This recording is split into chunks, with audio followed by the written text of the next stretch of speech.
You ready? Okay. Yeah, I'm ready.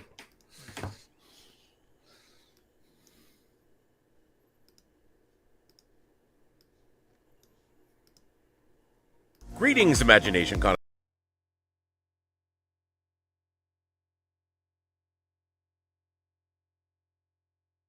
The Designing Hollywood podcast, brought to you by Martika Ibarra and the great, legendary Hollywood costume designer, Marilyn Vance. I am afforded the wonderful opportunity of co-hosting the show. If you are interested in the magic of Hollywood, the design of Hollywood, the clothes of Hollywood, watch the Designing Hollywood podcast, available wherever you get your podcasts from, or find the video version on the John Campea YouTube channel. That's right, the Designing Hollywood podcast. Why would you ever want to miss it? Especially if you love the movies.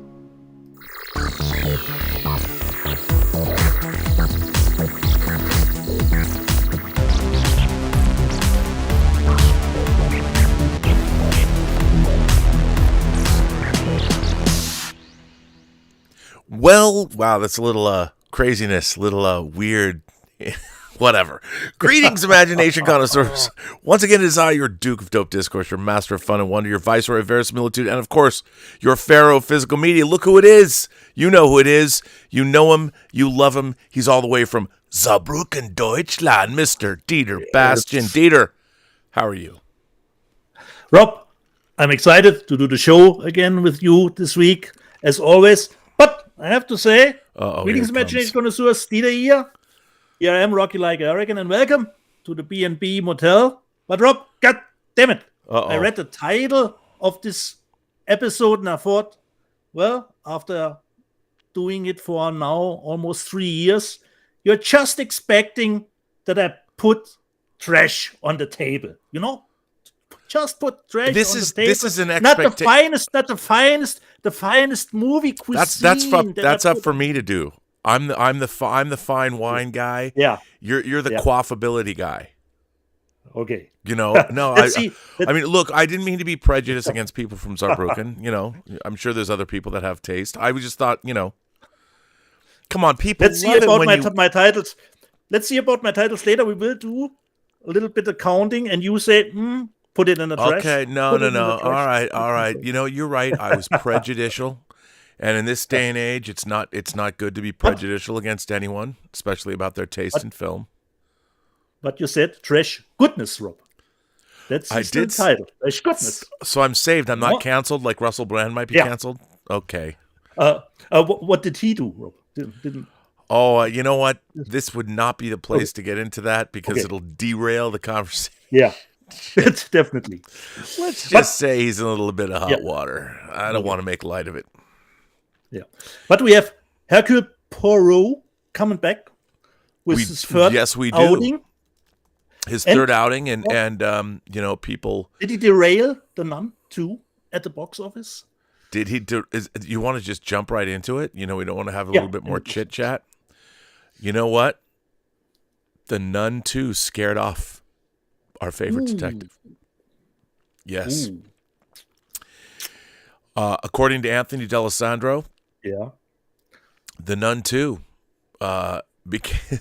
You gotta love the trades are always known for their great headlines. You know, I mean, when I was growing up, I didn't read the trades a lot, but my friend Taylor used to send me all the pertinent trade information. He'd literally cut it out and send me envelopes full of all this information I needed to know when I was in high school.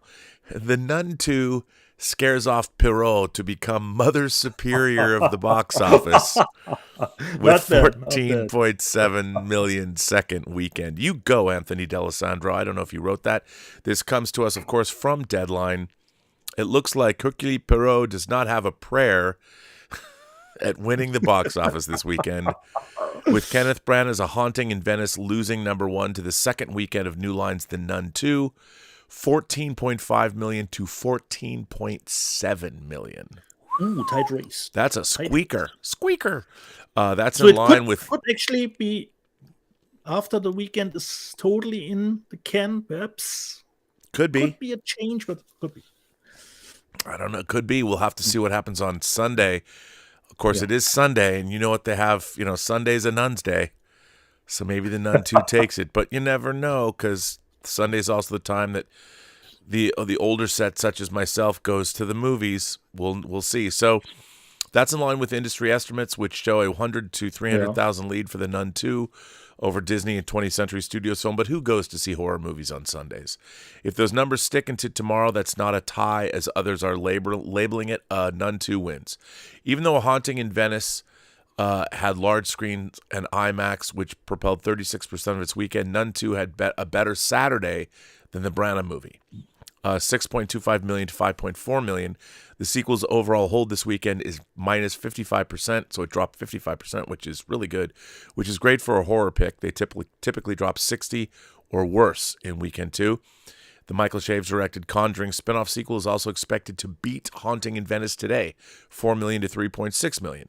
The first Nun, back in 2018, had a second weekend drop of 66% and a take of 18.2 million.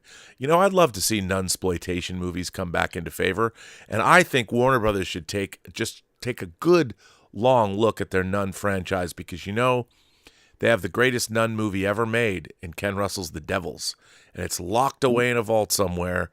This should tell you something, Warner Brothers corporate. They don't even know.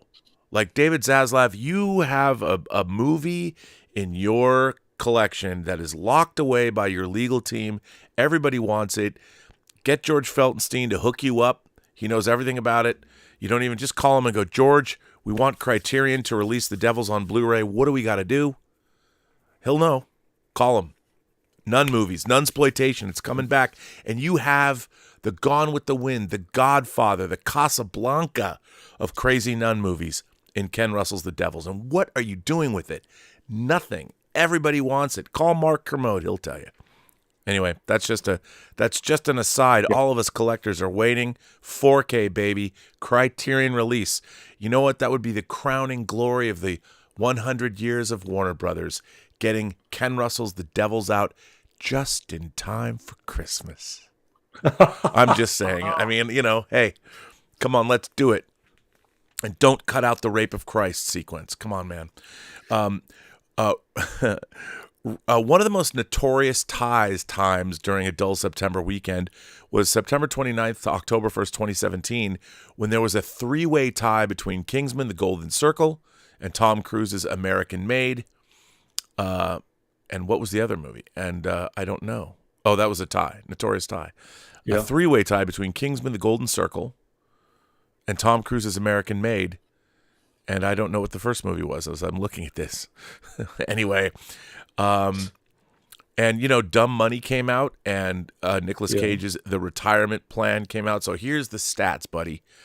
The Nun 2, 14.7 million for a total of 56.5 million domestic.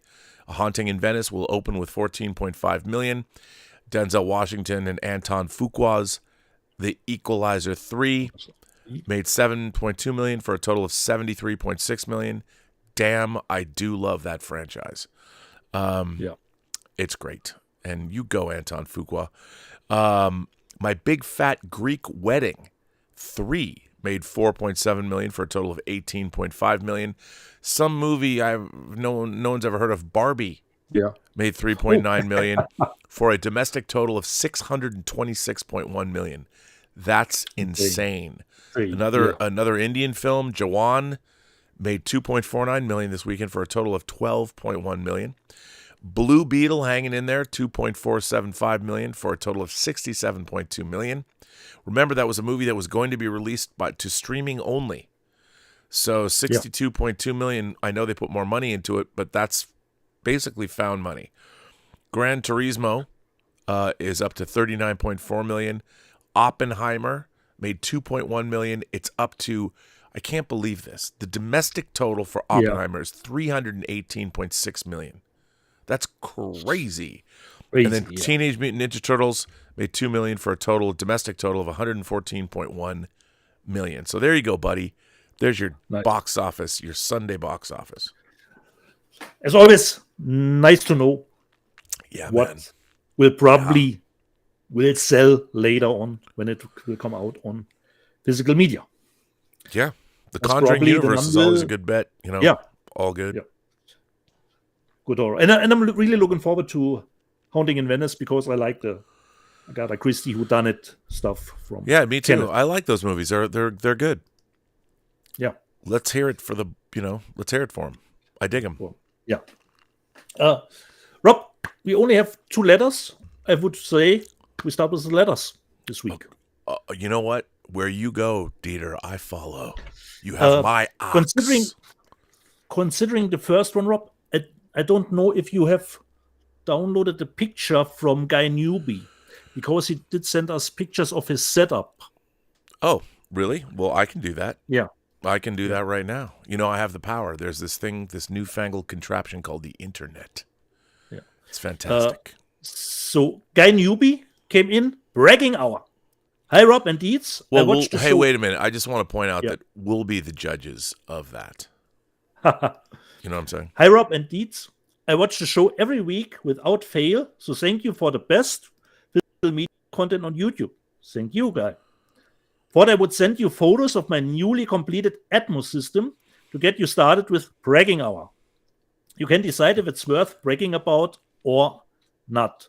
And then he says his equipment is compiled from LG C1 83-inch OLED, a Denon AVC X37000H, then what Rob will totally like, Klipsch RP 640D left and right speakers, monitor audio Silver C 6 Fender, 2 Dali Silver 6G subwoofers, a Polk Monitor XT90 Atmos speakers, monitor audio C 188 inches ceiling Atmos speakers, monitor audio Bronze FX rear speakers, and the Panasonic UB820 UHD player. Let's take a gander at Guy's system here.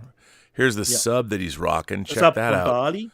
Exactly. I have a size sub. I think that. What did he say his sub was? How many inches? 2 Dali Silver 6G subwoofers. So but he didn't say how big it is. Two of them. Nice.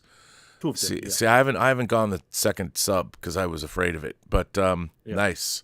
So then we've got his Atmos is in the ceiling. Yeah. So these are the monitor audio C180 8-inch ceiling Atmos speakers. And look at this. This is a very respectable setup. I like the look of this. Love it. So he's got so he's got his subs. So those are smaller subs, but that with 2 of them that should pack a punch. Yeah. I like his center channel. That's all good.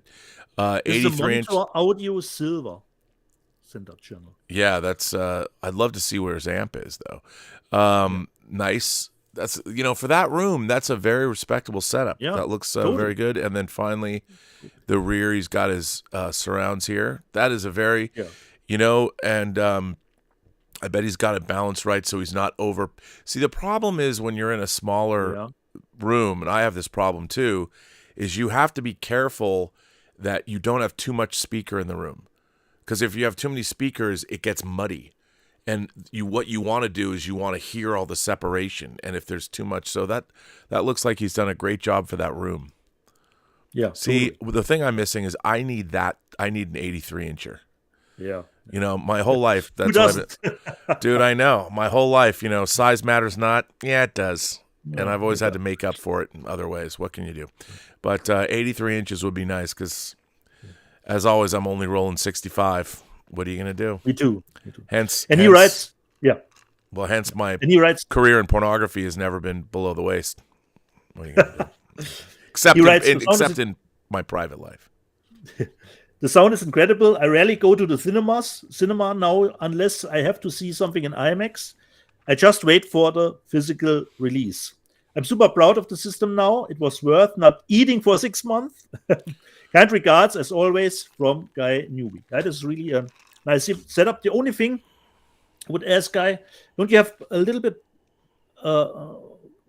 you have very different speakers that you use. Normally, I would, from my personal experience, I would recommend to go for a setup from one company, generally, considering the harmony between the the speakers.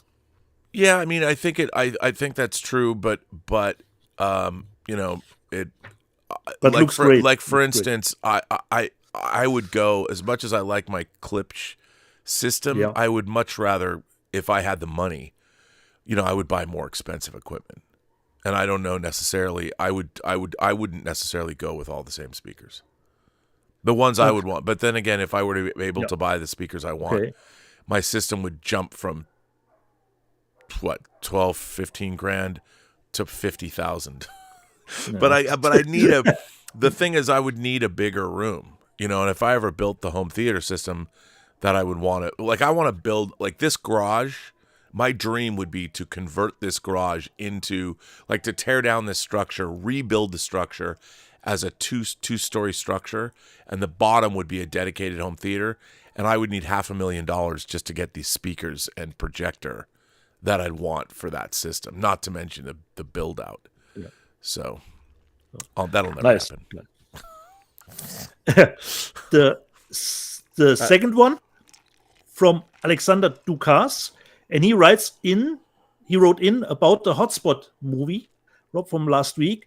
And he writes, Hotspot movie is available through 2 eBay vendors, and also, it seems, once again, from Radiance Film themselves. And Rob, I did send you even a link. It was available on Amazon again. I don't know if you have ordered the Hotspot movie. Okay, I'll tell you.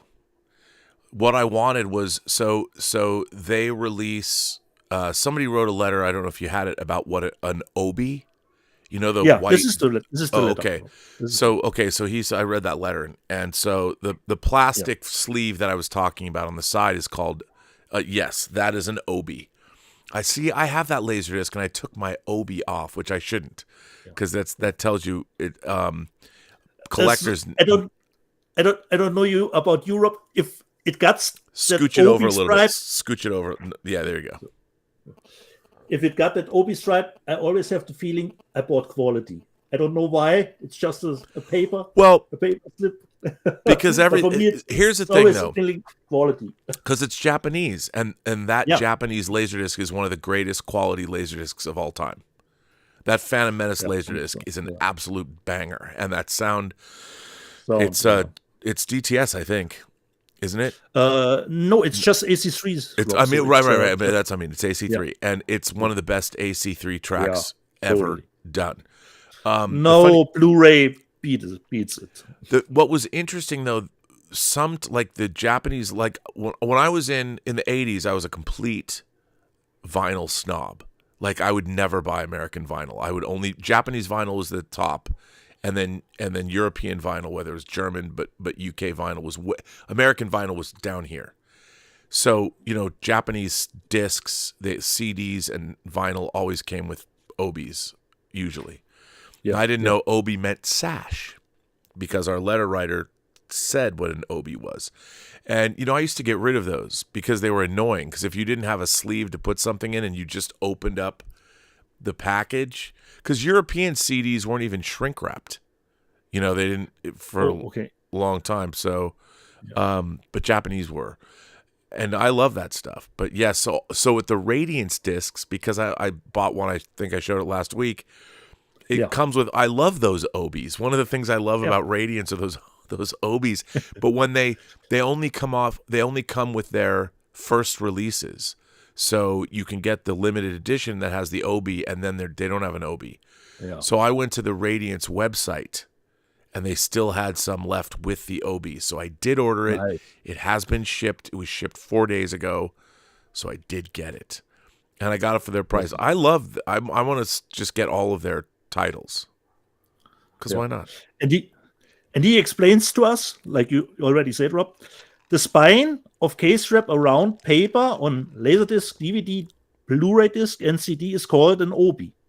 The paper stripe on the left is Obi. Obi means sash in Japanese. It's a collection of information about the album. By gathering all the information to Obi, the jacket design can be kept simple and sophisticated, while the Radiance Hotspot limited edition release is available through 2 eBay sellers, as it turns out, currently and probably recently from Radiance Films. Yeah. Forgot that didn't print everything out. So it's called an Obi because we didn't know last week how that strip. I knew it had a name though. The stripe is called. Yeah. I just didn't know what it was. Yeah. And for me, it's always signals. It's just OBD, a piece of paper. quality. Life goes on. Yeah. So this was the 2 letters that we have. Well, there you go. There we go. So where do we go, Rob? Well, I'm a little behind. I didn't get very much this week. I'm a little behind because I haven't got Night of the Comet yet. I haven't even got that Babylon 5 movie yet. House issues, all that. So I got a few things. Little more puppies to deal with. Bro, we did. We had more puppies. I mean, this is not something I wanted to do, but everybody wanted the puppies. So we went for one more round of puppies. They're all available. There's 7. So we have 3 girls and 4 boys. And we asked all the people that had the first round of puppies to send us pictures of the puppies now. It's insane. The level of cuteness is beyond. But this time, instead of putting we put colored collars on them when they were born. Yeah. This time, I gave each puppy not only a colored collar, but I gave them a pop culture designation. Based. So Elizabeth would give she would put the collar on, and I would then designate. I got to pick all the pop culture names. So the first puppy born got a white collar, so that she became Snow White. The second puppy, a boy, got a purple collar. Of course, he's Prince. The third puppy that was born, and this was interesting, was a girl, and I called her Pinky Tuscadero. And Elizabeth did not know who Pinky Tuscadero was. I'm like, Pinky Tuscadero is Fonzie's girlfriend. So, from Happy Days. Anyway, I know I'm old. The fourth one that was born got a gray collar, a boy, Gandalf. The fifth puppy born got a fuchsia collar, and this might not be right, but I named her Trixie after Speed Racer's girlfriend, Trixie. And then the sixth puppy born was a boy, and she gave him a blue collar, so I named him Spock because of blue. And then the final puppy born, the boy, Elizabeth, I wasn't there. I didn't know what was up. Elizabeth texted me and said the seventh puppy born was a boy, gets a gold collar, and of course he's Kirk. There you go. There you go. So we have 7 puppies. They're available. They're expensive, but I'm telling you, they're once again going to be raised with love in our bedrooms and outside. We build a pens. They go in and out. These puppies are not like from breeders. You're trained they're now loved to do that. These are some purebred. Well, they're not purebred. They're F1B puppies. They're 75% poodle, purebred poodle, standard poodle, and 25% Irish setter. And everybody who has had the previous batch of puppies will tell you they're the greatest dogs they've ever had, because we socialize them with our dogs, and we play with them every day. So they're not like we're not breeders. We're dog lovers. And it isn't your first rodeo. This is the second time. Yeah, that's right. And by the way, the last time. I said this the last time. Never say never again, which brings me to speaking of never say never again, which I said I'm never doing it again. And of course, never say never again. We have a super chat. Yeah. A super chat has come in from NJR 1984, who asks, what do you think the odds of getting a 4K of Never Say Never Again are?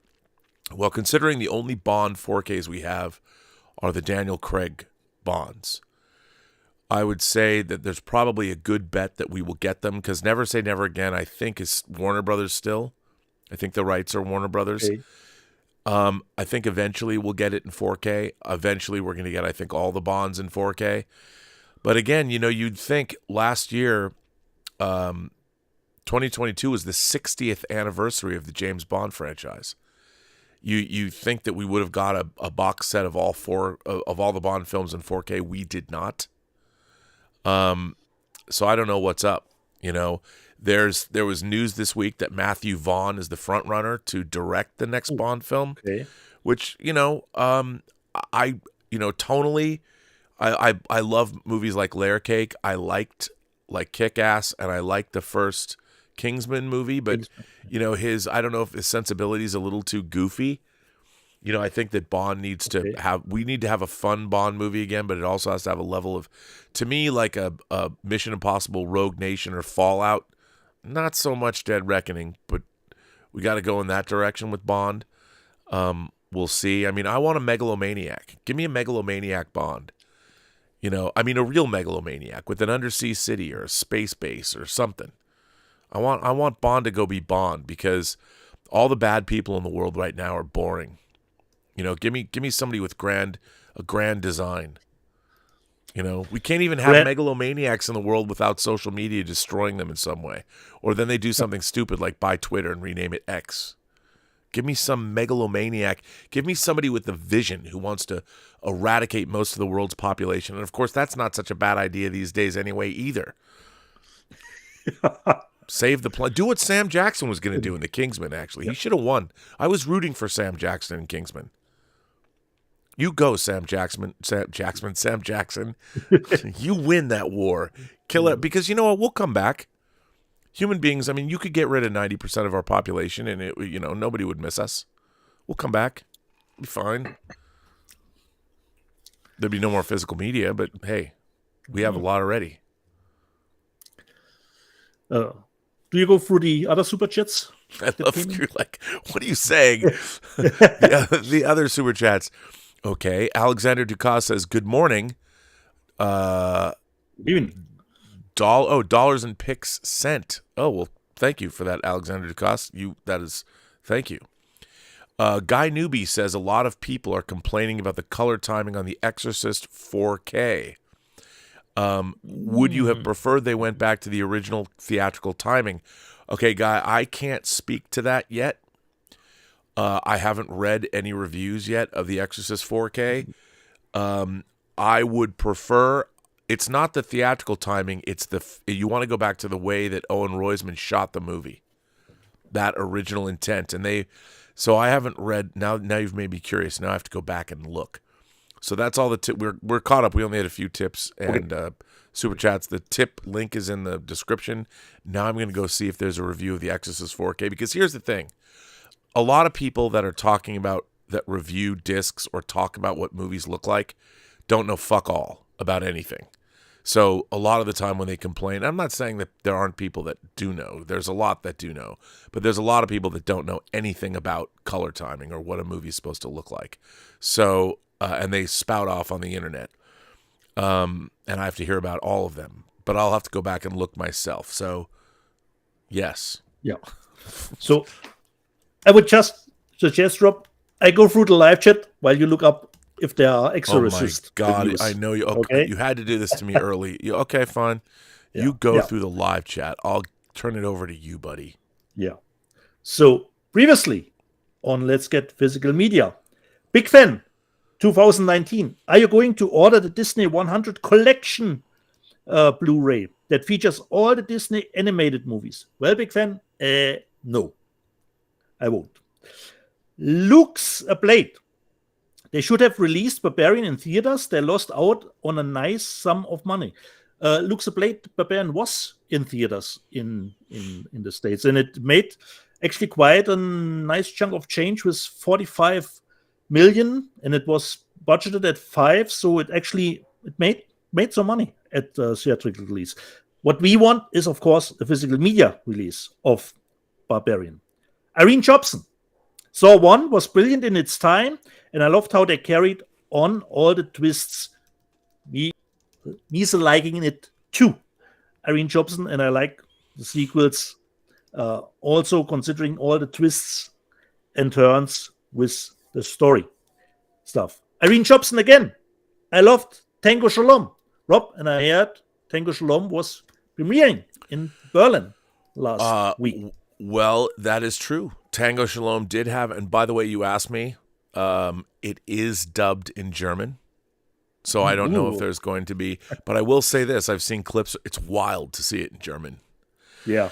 The people that dubbed the movie did a fantastic job. I mean, I don't know what they're saying. but in terms of the voices, all I could go by was the voices. It's really weird to watch a movie that intimately know every moment of, and to see it dubbed in German because it's new. And I don't think that's the only language it's been dubbed in, but it's the only version that I've seen. So I got some clips from it. But yeah, apparently played to a packed house in the Babylon Cinema in Berlin, which for us was, a big deal. The Jews come back and conquer Berlin. Come on. Let's not there you go. But no, it was good. And so, as you know, it opens across Germany in October. So, it opened 2 years ago here in the States. And so it shows that an independent movie, it reminds me of what it was like to grow up in the 70s, where an independent movie would play across the country and it would take like 2 years, 3 years before it would play in every place. So it's kind of neat. It's gone to Asia. It's been to Thailand and things, and it was in India. So it's crazy when you make a little independent movie how it just goes across the world. But apparently people liked it. So there you go. There's still life left in it. Germany in October, baby. You better go see it if it comes to your town. Take your mom. So where were you? Yeah. Tim Hens. My problem with the Equalizer movies is they have fuck all to do with the much praised 80s Equalizer show, The Equalizer in name only. They're not totally wrong, but Robert McCall helps people out in some sort of way. So Equalizer is fine. It's fine, it's fitting. Gordon Liddell, Dieter, where's your beer? Oktoberfest is coming soon. Not this week, but perhaps next week. It's still September, not October. Secular Monk, I wonder when studios will re-release greatest hits instead of release new films due to the strikes. Rob, any movement on the strike front? Well, not really. Although I've heard rumblings. Everybody's always hearing rumblings that there's been, a lot of backdoor dealings, as you would imagine. But people say that it might be finished soon. I mean, it's going to be really interesting because unlike other strikes where you're dealing with the AMPTP, you have different concerns now. Apple and Amazon, their primary business is not making movies and TV shows. And then you have Netflix, when they're producing their own stuff, they are, but when they're licensing things, like we've talked about Suits, you have writers writing op-eds in the LA Times about not getting paid when Suits becomes a huge thing on Netflix, but Netflix licensed Suits. Yeah.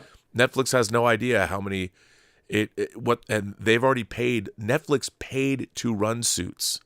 And the real question is, did Suits bring in any new subscribers to Netflix, or only satisfy, or was only watched by subscribers they already had? And if it was only, then Netflix that was just the cost of doing business.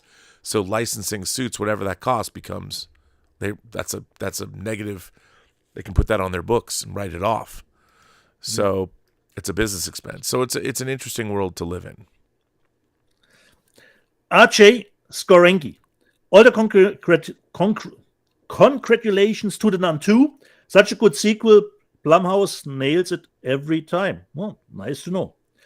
And the restart point, we already talked about it. It's called an Obi stripe. And this Doyle helped us out here too. It's an Obi stripe. Tom Jr. Jackson, is Dieter drinking Sprite out of a beer bottle? It's not a beer bottle, Tom Jr. Jackson. It's just a Sprite glass bottle, which I drank last week. Punking, original and Obi is a belt for traditional Japanese clothing. Okay. A geek of one.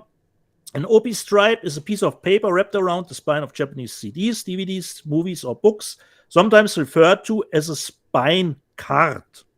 They started in Japan as a way of providing kanji translations to overseas CDs imported into Japan, but have since become a standard part of a new CD. The Blue Corner. Dieter's in Germany, so hopefully he's auto-checking to not get the German track.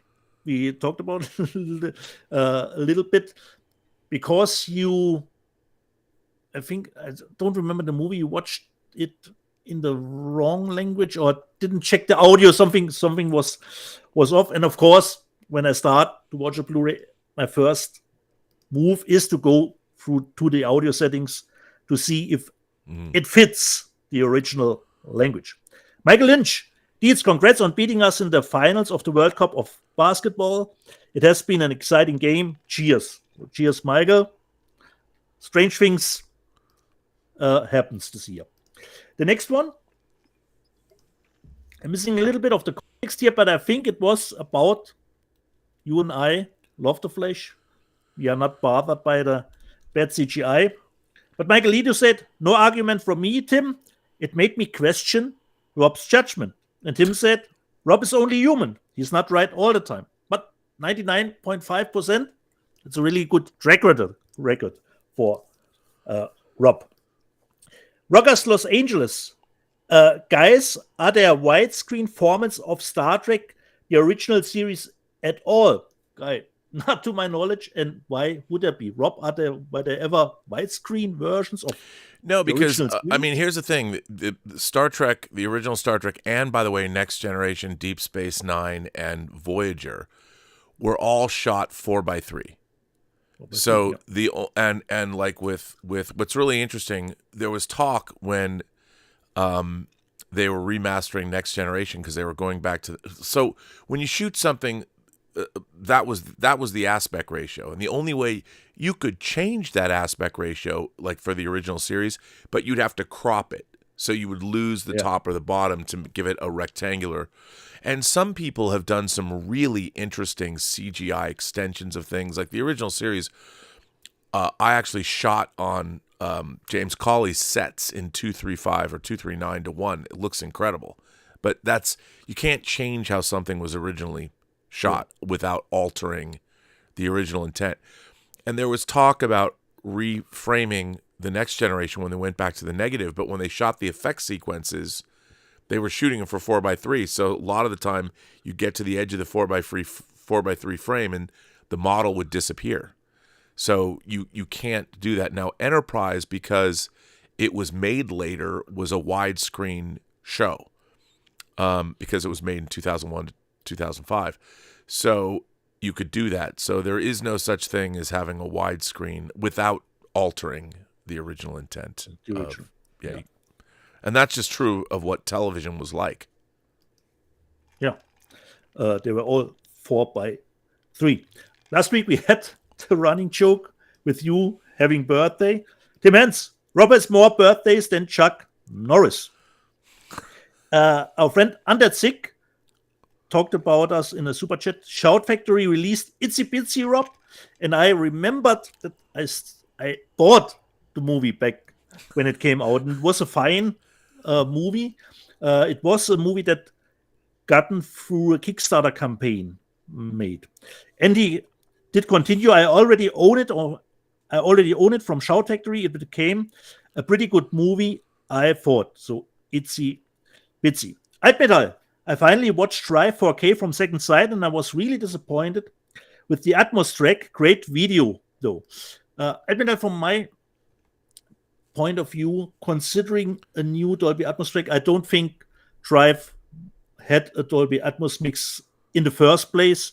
So if you do a Dolby Atmos mix from an original, let's say just 5.1, it need to be really careful. Or sometimes you just lose the stuff that was actually in the surround channels if they put it into the heights.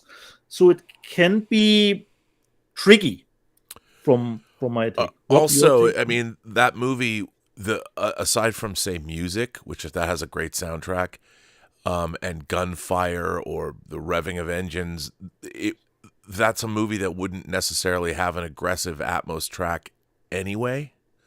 Yeah. So even if they did do an Atmos mix, it's going to be limited in its scope, simply because of the nature of the film. Yeah, even when he beats the hell out of that guy, it's going to the sound in Drive will be mostly diegetic, in that it's coming from what the proscenium of the frame is. That's the sound that's actually inside the movie. That's diegetic sound, as opposed to bigger sound effects or the score enveloping those the Atmos channels. So and I don't know at the moment if the second side release had only the Atmos track available, or if there was the 5.1 available too on that disc. Vegas, RoboCop. Anyone been watching RoboDoc? I hear it's pretty great. And Vegas RoboCop, as far as I know, you are featured in it too with all your collection stuff about RoboCop. I haven't seen the doc. Rob, have you seen the RoboDoc? No, I have not. But I want to see it, though. I'm really looking forward. It will be getting a release in the UK on Blu-ray, so I'm really looking forward to see it. Albion, not sure if I ever watched a Jackie Chan movie. Mark, Albion, come on, never. At least watch Super Cop, man. Not that one. I mean, Jackie has done how many movies, Rob? A lot. Not even the Rush Hour movies. But you got to go back and at least one should be in the cards. We spoke a little bit about 3D last week, considering Guardians of the Galaxy. Secular Monk, the 3D for Blade Runner 2049 and Alita were great. And Timan's problem with 3D is with the light reduction wearing those glasses. Yes, that is a problem. Why Rob is always mentioning, if you have already the light reduced, considering wearing the glass, and then the theater is not taking the precautions to, go a little bit lighter on the light bulb, brighter on the light bulb, that is, of course, not very helpful considering 3D. And Albion said, I always thought the 3D would start decent in theaters and trail off midway through. That is sometimes my experience too, Albion, because you just get used to how it looks. So it's not really sensational after you get used to it, considering the movie. Secular Monk, I can still understand Dieter when he speaks German. Those 2 years of German classes are still in play. So nice to know, Secular Monk. Bill Barkley, so what's Tango Shalom in German? The title, I mean. It will be Tango Shalom here too, as far as I know. So because it's not a movie like Jews dancing. Yeah, exactly. There you go. And those Adventure simple Square titles. said it. The real question, real question that they only released Tango Shalom on DVD here. So if perhaps Germany could get, that's what I want to talk to the distributor about, because I mastered it in 4K. Do you know the distributor here? The name? I have the guy's. I don't know his name, but I did a documentary about the making of Tango Shalom that no one's seen. That I even shot it in 4K. That I would love to put on the disc. And then do an audio commentary, and then it would actually be kind of fun, since I know you, to have you do an audio commentary in German. Okay, that would be great. Dieter Bastian's audio commentary.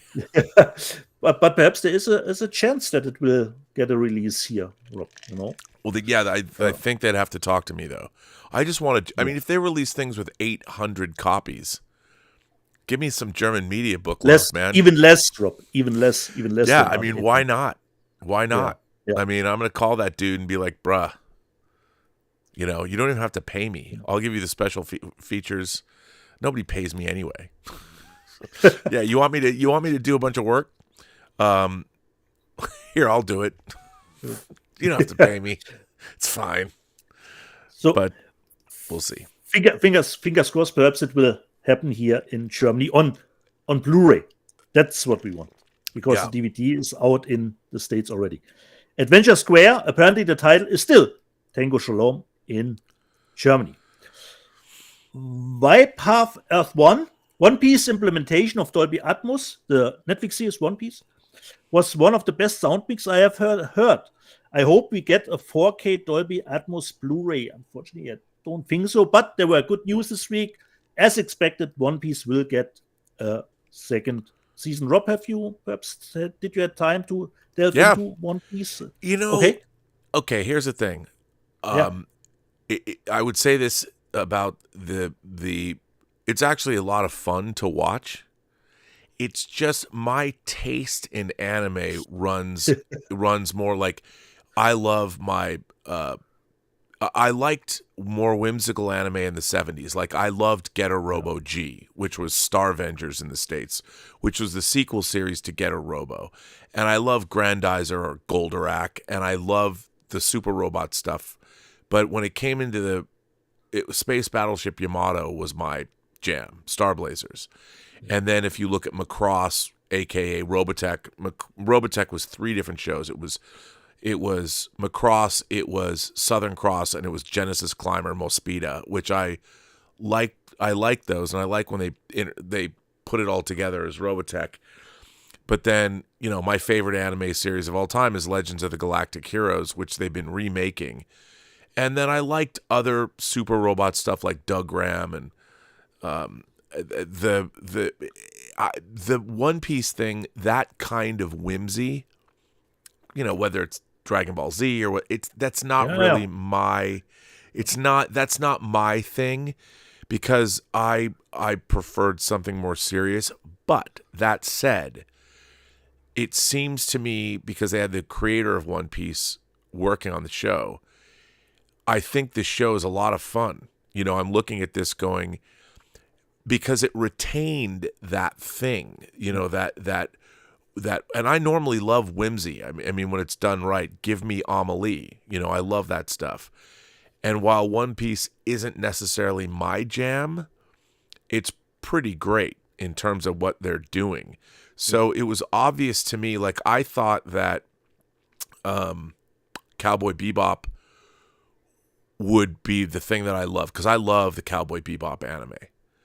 Even though the Cowboy Bebop anime had some of that in it, but it still had a grounding, and I really love the soundtrack. And so but I'm glad that One Piece succeeded, because in the West we're always trying to change what the Japanese are doing, and there's look, I'll give you an example. For instance, I love Space Battleship Yamato, Star Blazers, because the story takes itself seriously.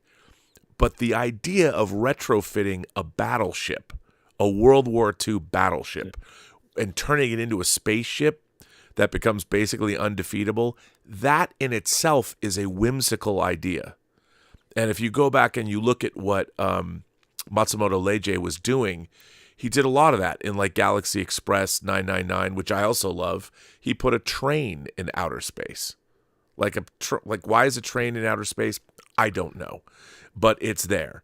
And if you look at that universe, like the Captain Harlock universe with Queen Emeraldis, I mean, Queen Emeraldis has a giant blimp, a dirigible, like the Space Hindenburg. Why? Don't know. How does and then of course Captain Harlock shipped the Arcadia, which by the way, I just started getting the part works of that. The Arcadia is a giant space galleon sailing ship without sails. Yeah. But then if you look at live action movies like Message from Space, which was the big Japanese Star Wars ripoff with Vic Morrow that came out in 1978, they have a gigantic sailing ship, like a wooden 17th century sailing ship or 18th century in space. That's about as far as I can go. But when people start, stretching their hands out and what Luffy's doing, it's kind of weird, but it works. So I'm happy. Yeah. I told you last week, it can get wackadoodle. It's a wackadoodle, but I think that's why it's succeeding, because whenever they try and bring anime to the West, that's the first thing they want to get rid of, because the people that are making it, they're not in touch with that whimsy. We don't get it. We don't understand. It is something that I really think, we have a different kind of whimsy, like Monty Python and the Holy Grail, or like Airplane. I don't know why, but I've always thought that Airplane had a Japanese anime sensibility to it in a way. maybe a different thing, but we don't dig that. So like when you're doing like Ghost in the Shell, our version of Ghost in the Shell, as much as I might have enjoyed it, sort of, it gets rid of. It just seems like it's cliche. We've seen it all. I don't know. Yeah. Anyway, I'm glad people like it. Nice. I'm glad it got renewed. Yeah. And by the way, they've already announced 2 Hot Toys figures from One Piece. Yeah. Oh, they're making Luffy with like extended arm pieces and stuff. Great to people are watching the show right now going, "What the fuck are you even talking about, Rob?" Anyway, it's fine. Daruka Ibarachi loves seeing the success of Netflix One Piece. Robert Thomas Watson, shout out for Synploid in Germany, top company. I think it's a company who puts out Blu-rays or some stuff. I never heard of this company, Robert, and I think it's an Austrian company. Michel D. I know a lot of normies that still buy DVD. My dad is one of them. Okay. Secular Monk. As you can see from these numbers, this is this week's numbers. I mean, DVD is still kind of UHD, and the Blu-ray numbers depend on what comes out. But DVD is still the dominant physical media. And, you know, to be fair, like I'm going to show some, because Kino Lorber, one of our unofficial sponsors, Kino Lorber has been putting out a lot of foreign films and documentaries that I've been showing only on DVD. And it's really interesting. I have to say that I've been watching a lot because I've been watching these on my OLED, and the upscaling's pretty good.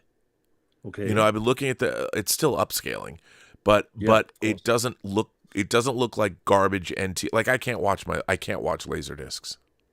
No. Unfortunately not. As much as we love the sound, but it's a no-go. It's really but the upscale of DVDs, not so bad. Okay. Palatable. Nice to know. Secular Monk, U571 is a day one purchase. For me too, Secular Monk and Tim Hens. U571 sound is amazing with the depth charges. And Secular Monk was a little bit surprised. Sandman is a DC property. Rob was a little bit out about Sandman, perhaps the history being a DC property.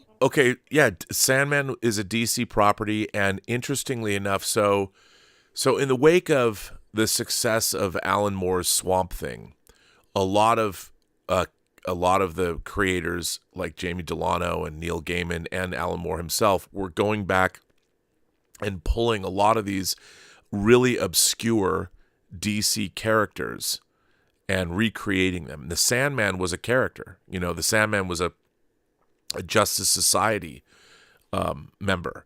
And then Neil Gaiman took the Sandman idea and basically it was within the DC universe. If you read the first 7 issues of Sandman, Neil Gaiman was kind of figuring it out. So there's a lot of references to the DC universe and at the same time he was building the foundations of what the Sandman became. And then it was really issue 8, which is the demarcation point, which is in the series called The Sound of Her Wings, where you meet Death. And so the Sandman, because it was really interesting, from what I understand, if I remember my comic history correctly, there was a Swamp Thing issue, or the annual, that Alan Moore wrote that the Comics Code Authority would not approve. Ooh. And so DC was going to be like, well, fine, then we don't need your approval. So that story, because Alan Moore's Swamp Thing is a masterpiece, by the way, DC decided to create a whole new brand, which was the Vertigo brand, so they could publish these comics that it was truly adult, because people forget that in the 80s, literary horror, we were in the era of 2 things: the quiet horror of an author like Charles Grant, or the splatterpunk era that John Skipp and Craig Spector brought in, and then a lot of the enfant terrible, probably Clive Barker, ushered in this new era of horror, and all these people jumped on it. And extreme sex, extreme violence, and then very adult content. And then the Vertigo comics, whether it was Sandman, whether it was Hellblazer, whether it was Swamp Thing, the content became very adult. And so, in my mind, the great period of literary horror, and I would include Sandman, Hellblazer, Swamp Thing. Those are the big three. But there were also Vertigo titles, and these are just DC. They were doing other titles like Shade the Changing Man. They were doing early, like even Animal Man, Kid Eternity. They were doing all kinds of crazy stuff in Vertigo. Preacher. Talking about a blasphemous comic. It's funny. I finally completed my absolute Preacher. Ooh. I did not have issue 3. I don't know why, but I didn't. And these are talking about some great physical media, man. These DC Absolute editions are amazing. I mean, if you like this kind of stuff, I mean, these are, you could kill somebody if you hit somebody in the face with this. It's but these are, I mean, I love these slipcases. The gorgeous. Yeah. Really, really great. And you know what I found out? I found out that there's a Planetary. I love Planetary. I didn't realize that I had the original Planetary Absolute editions, and they published a single issue, single version. But by the way, if you want to buy, because all I ever collect is hardcover graphic novels. If you want to buy graphic novels anywhere, go to Cheap Graphic Novels. I know it's silly. Cheap Graphic Novels. Again, I'm endorsing them. They don't pay me. I just love them. Nobody packs books the way Cheap Graphic Novels packs books. I swear to God, if there was a nuclear conflagration, maybe if your Cheap Graphic Novel package was on your front doorstep, but your house was incinerated, it wouldn't surprise me if a Cheap Graphic Novels package was still waiting there intact after a nuclear exchange, because they do a great job. Because you think when you get stuff from Amazon, it's sometimes a crapshoot if the book isn't. Cheap Graphic Novels, man, I swear to God, you could drop them from a helicopter and they wouldn't dent your books. They do a great job. That's what we like. That's what we like. Definitely. It's true. So there you go. Siglamon considering Sandman at DC. By the way, I do need Absolute Transmetropolitan 3. It's really hard to get. Maybe they'll republish it, but if you have one and you don't want it anymore, and it's in mint condition, I'm your guy. Come on. Reach out to Bobby. Rob, you presented last week as a release the set from Paramount with the different horror titles, and we didn't know one of the titles will it be. And Admiral Tiberius Morg was in the live chat. That box set of horror movies with a mystery is not a cat in the bag, it's a trash in the box. And Admiral Tiberius Morg said, hey, maybe the secret movie is Free Enterprise. What are you saying? It's a horror movie? Because it's what? What are you saying to that? That's Terry said it. Hey, I can maybe assure it's you Enterprise. it's not. It is not. I would like it to be. Yeah, I like to be. Adventure Square. I love the smell of box sets in the morning. And considering last week I showed you the Captain Future stuff, and you did help me out a little bit with the Wikipedia article, what Captain Future, when did it air? And A World in Pyjamas, our science lady, Dita had fantastic toys, but I had 2 younger brothers who like to break things. That's happened. And Terry from Norway was in the chat and he said, wow, never heard of that show, Captain Future. Just checked out the theme, very Star Trek knockoff, but awesome. Toys and style remind me a lot of Ulysses 31. And he did go on and says, the fact that Dieter has this in so good shape and with the styrofoam from his childhood makes him the biggest nerd ever, and I love him. And that's, Rob, is why I go through the live chat, and we're done with the live chat. Well, no, I mean, it's nice that you kept those boxes because they were lovely. You know, I went and read up on that, and it sounds really interesting. I want to see that show, and now I want to go find that newer version of it and send it to you, the newer version of that ship, because you know they did do it. It's interesting because a lot of the, you know, when Bandai did the Soul of Chogokin line, which they've been doing for almost 25 years, they went back and they repopped. They didn't repop them because repopping means to take an old model and just redo it. What Bandai did was they remade the old Poppy die-cast toys, mostly the Super Robot stuff. But that they did do. They weren't repops, but they did do the Space Battleship Yamato, and they did do the Space Battleship Andromeda from Yamato. And obviously they redid that ship too. And the redone version, it wasn't Bandai, but the company that did it looks really, really cool. It's hard to get now. Yeah. Nice. Hard. So this was the live chat, bro. Well, there you go. Dude, you know this show is called Let's Get Physical Media. We're an hour in, and where's the fucking physical media, bro? Who starts, Rob? Well, I only have a few things. Okay, let's start. I don't know where. I got some 4K. Kino Lorber. Dropping the 4K goodness. One of my favorite. When will you get the Rawhead Rex, Rob? I'm still waiting. I don't know. But you know what I did get? So, I'm a huge John Frankenheimer fan. And his run in the 60s, he put out some bangers. Birdman of Alcatraz, The Manchurian Candidate, which is one of my favorite movies. Seconds, shot by the great James Wong Howe. That hasn't come out on 4K yet, but I would love to get it. But another one of his movies that Kino Lorber released on 4K from John Frankenheimer with big Burt Lancaster in it is The Train in 4K. Nice. I haven't had a chance to check this out yet. I haven't looked at it, but again, it's probably one of these MGM masters that they've been using. And by the way, Dolby Vision, 4K scan.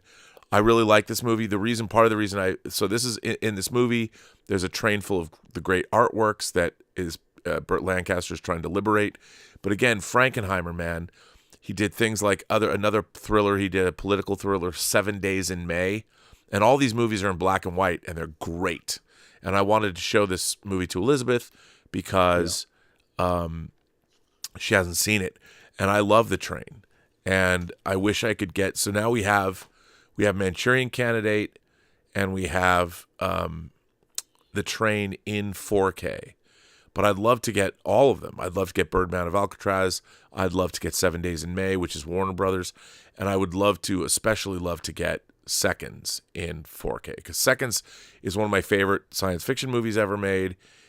It's an incredible movie, and it has one of the great endings of all time. It's got a Planet of the Apes ending before Planet of the Apes. That's always great, Rob. It is always great. And then another great 4K disc that they just put out that, again, I haven't watched because I want to show it to Elizabeth. Yeah. Thunderbolt and Lightfoot, Clint Eastwood and Jeff Bridges. And this was, of course, Michael Cimino, who directed The Deer Hunter. This is Michael Cimino's first feature.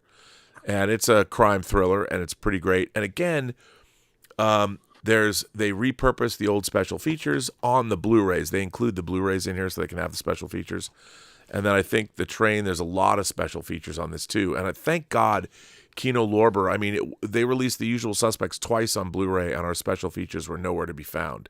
And it wasn't until Kino Lorber did a new transfer of Usual Suspects, and they put our special features. They found them all, and they even created one more with Tom Siegel, who shot the movie. So you go, Kino Lorber. Kino Lorber, again, I don't understand how they're able to put out so much stuff and in 4K and make money.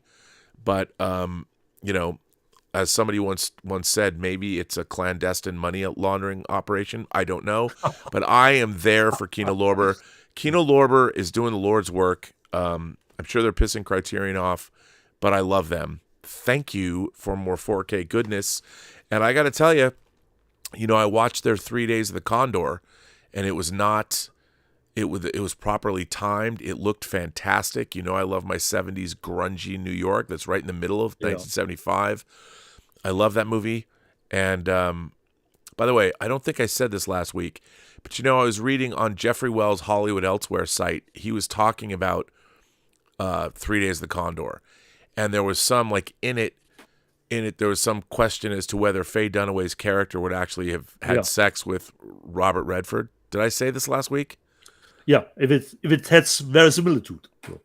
Right, You explained it with the art show that he was that he could explain. But again, yes, and so but what I love about that movie again, I just love Max von Sydow. I just love at the end where he's like, "Look, man, I do this as a job. I pay people. I mean, I get paid, and I don't hate anybody. If somebody pays me to kill him, I kill him. But I'm going to let you go." I love that movie. I like that movie a lot more now than I did when I first saw it. And I've always loved 3 Days of the Condor. Now, if we could only get the parallax view in 4K, I'd be happy. So I got that. Yeah. And then another thing that I was really happy to get, again, though, this is a great movie. And this is a huge movie in Spain. I think it was up for the Academy Awards. This from Kino Lorber called The Beasts. And it's about this couple that just goes to farm in this. They're going to go retire in Spain. And they're like, yeah, we're just going to buy this nice plot of land and live here. And they run afoul of the locals. This is a great movie. I love this movie. I wish it was, on Blu-ray. But again, I just am happy that these movies are coming out on physical media at all in the United States. Yeah. So again, Kino Lorber putting this one out. Did this come out through Kino Lorber? Yeah. Kino Lorber put this because they have their partner labels and things, which was great. And then this is interesting. This is something, it's so weird what Kino Lorber sends me, and I love it. Beth B. She was like this counterculture filmmaker that you'd always hear about at film festivals in the 80s. Like I grew up watching her movies. Sex, Power, and Money. They put out a collection of films by Beth B. I never thought I would see something like this come out on Blu-ray. Never. There's a ton of stuff. And this is a 2-disc set. So, I mean, she, they called it instead of New Wave, she pioneered the No Wave film movement. So it's great to get some of this stuff. I mean, I don't know. I haven't seen this stuff since, I was going to festival things 40 years ago, and I might look at this and now and think it's not great, pretentious, but it's cool to have. So I'm happy to have gotten that. And then they sent me another Anna May Wong disc. This was a silent. This is Picadillo. I mean, again, I don't know who's buying these, but this is in collaboration. They're releasing the BFI, the stuff that the British do, the BFI version. And I think, if memory serves, there's two different. There was a silent version of this and a sound version of this.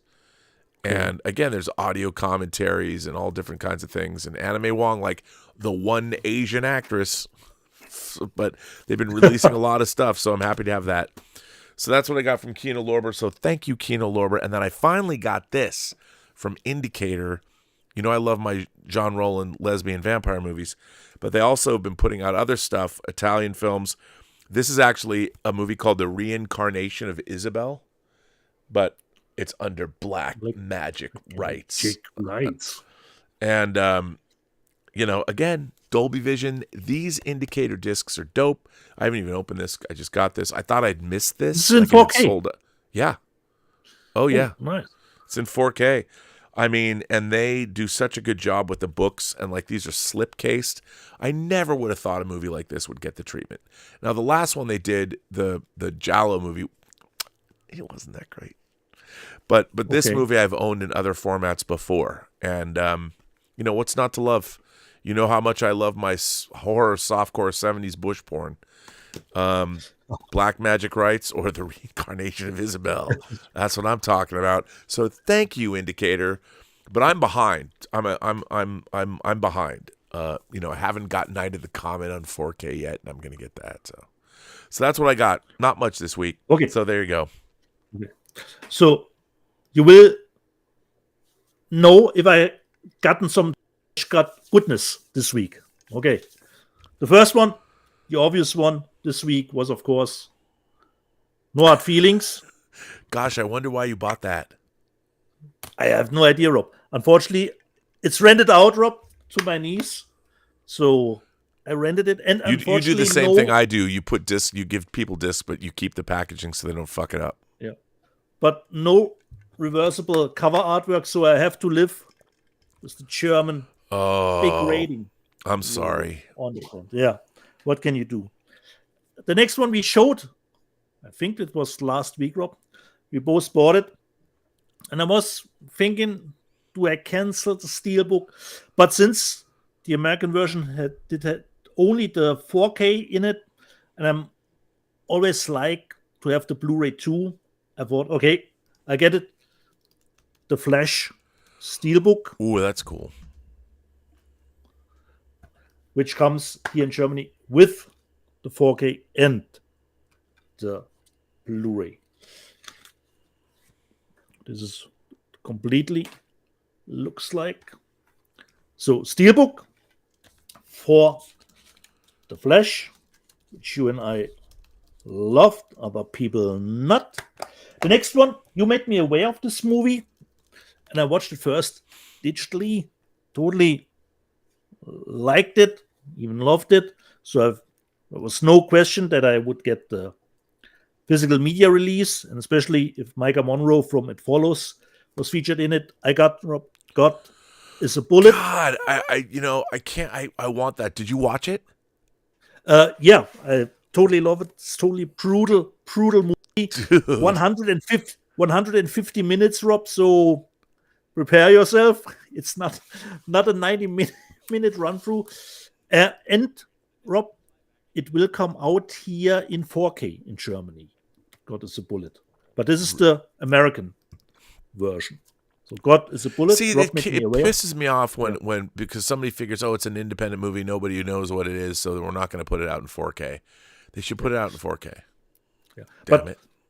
I had already pre-ordered the American version, and then I saw, oh, it will get a 4K release here in I'm Germany. glad you loved it. Hopefully, Rob, in Germany, uncut. Hopefully uncut, because this is a brutal movie. I hope it will get through our MPAA, the FSK, uncut, The next one, Rob, I hope will thrill you, from one of your favorite directors, David Cronenberg's, as a media book, Shivers in 4K. Dude, you have to get me that. I have to have that. I didn't even know that was coming out. Yeah, in Germany, Rob. Shivers in... Is it? Oh, it's in English. Yeah, of course, Rob. It is English, German, the usual, and it has, let me just see, even has English subtitles. It is limited, Rob, with this cover artwork to 333. God damn it. I love that movie. I must possess it in 4K. Help me out, Rob. You know the filmography from David. Was this his first one? That's his first feature. It's his first feature that was released. Now, the first time I ever saw that movie, I saw it on a double bill with Motel Hell. Ooh. So that was, and I saw the print of Shivers I saw it at a drive-in, was beat to shit, and I loved it. I love that movie. 1975. Barbara Steele is in that movie from Mario Bava's Black Sunday, Mask of the Demon. That movie is great. Right. I have to have that. I have to have that. Yeah. I love that. Like film. I said, in 4K. And I have a British quad. I have an original one sheet, a British quad. Have you ever seen this movie? No, Rob. I can't remember it. And help me out. Didn't Lana UN reviewed this one? She reviewed The Brood. Ah, exactly. She reviewed The Brood. I remember. Yeah. Lana reviewed The Brood. And but that movie is twisted. It's got great effects in it. It's totally low budget, but it's awesome. It's awesome. That's beautiful. So, David Cronenberg's. That was the first David Cronenberg movie I ever saw. Nice. So I'm catching up with you considering Cronenberg. Dude, how do I get that? I gotta get it. It's probably already sold out. It was available on Amazon Germany. I will send you the link. It's probably still available. But we know you and I have different tastes in cover artwork. Perhaps you like different cover artwork more than this one. The next one you and I already have. This is actually not my disc, but my friend allowed me to show it because John Wick 4 came out here really late. It just came out this week here in Germany. and I bought him the German steelbook, which has Stoney on the one side and Keanu on the other, and he allowed me to show it. So this is not for me. This is for one of my dearest co-workers. So John Wick 4 finally out here in Germany. The next one I saw digitally, and I thought, man, the sound design is great. I will buy it. I bought 65, Rob, with Adam Driver. So this is the American release. Comes with, always great, with the Blu-ray. The next one, Terry reminded me of the movie, and I have no idea if I have seen it, if I bought it, or if I bought it now again. And I don't know. Perhaps it's a better free enterprise. I don't know. I bought Please Stand By, it's Dakota Fanning, but I don't remember seeing it or I have seen it. I will check it out again. Hopefully, this isn't. I love this movie. By the way, it's a Star Trek riff. By the way, Shivers is ordered. Yes. There you go. Yes. Same cover up or other cover? Oh, I have no idea. I mean, it looked like the cover you showed, but okay. There are different cover variations, I believe. I don't know. All I know is that I had to have that. Nice to know. I can't tell you anything about the transfer. Considering, where's my other stuff here? I love the animated show, so this is the third complete season of course, Harley Quinn I bought. The only little bit drawback or surprise for me, they put all 10 episodes on just one. It is about 230 minutes, so actually it's okay. It depends how big the disc is. They did the same thing, the Max Fleischer Supermans.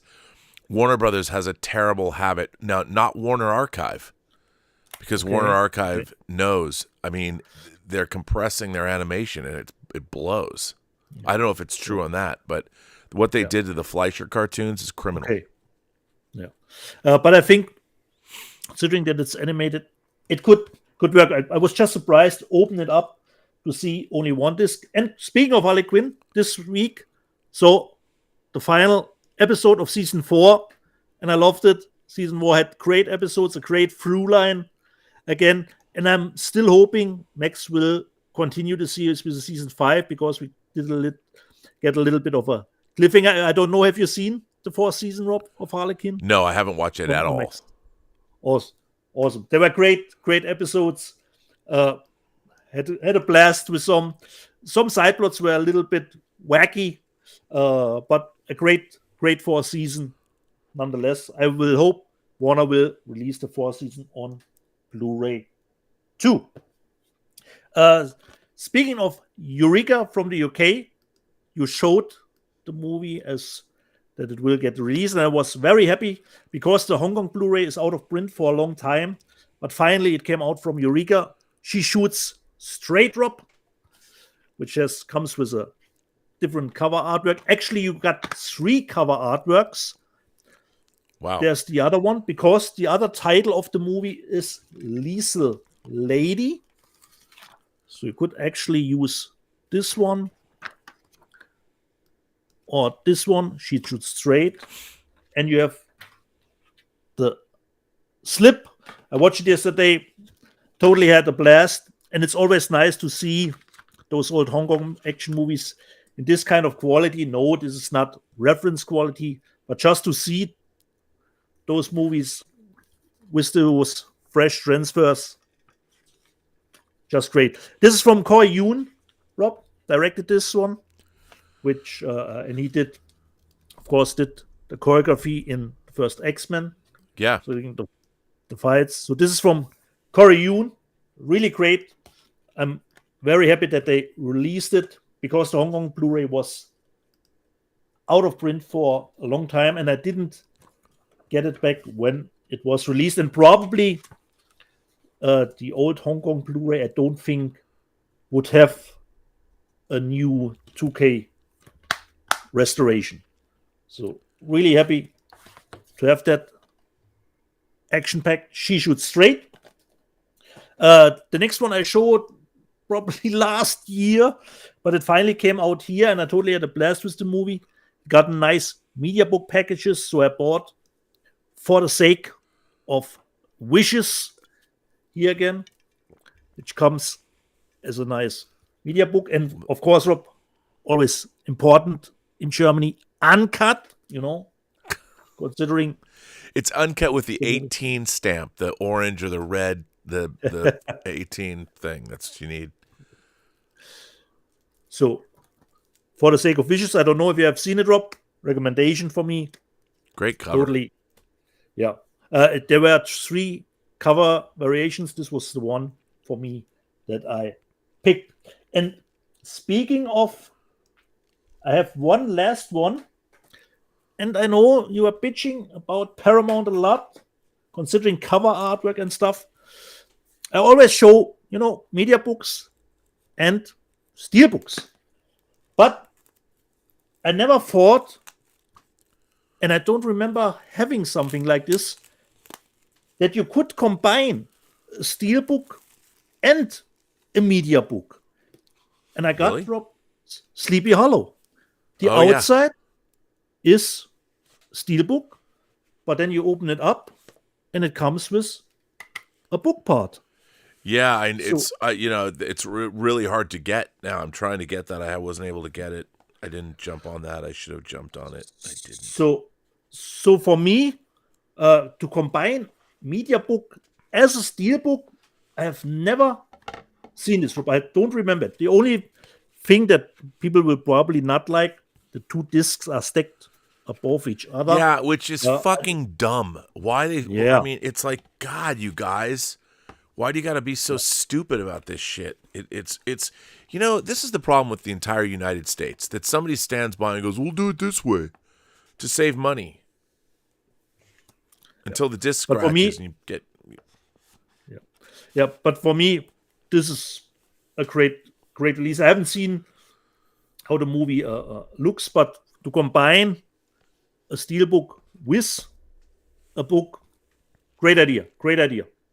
So, Sleepy Hollow, my last purchase that came this week, Rob. Nice. I'd say that's respectable haul. We don't have to have giant stacks of discs every week. No. I have heard, by the way, Picard season 3 is out. You can get it on. I'm waiting because I'm going to get that whole Picard set because all of our next generation special features are on it. Well, not all of them, because the single discs aren't included. Whatever, the movie versions aren't included, but apparently the Star Trek Picard season 3 book has, not steelbook, but has really good special features. So Terry Matalas made sure that the disc had great special features. So that is that's very cool. So yeah, which is good.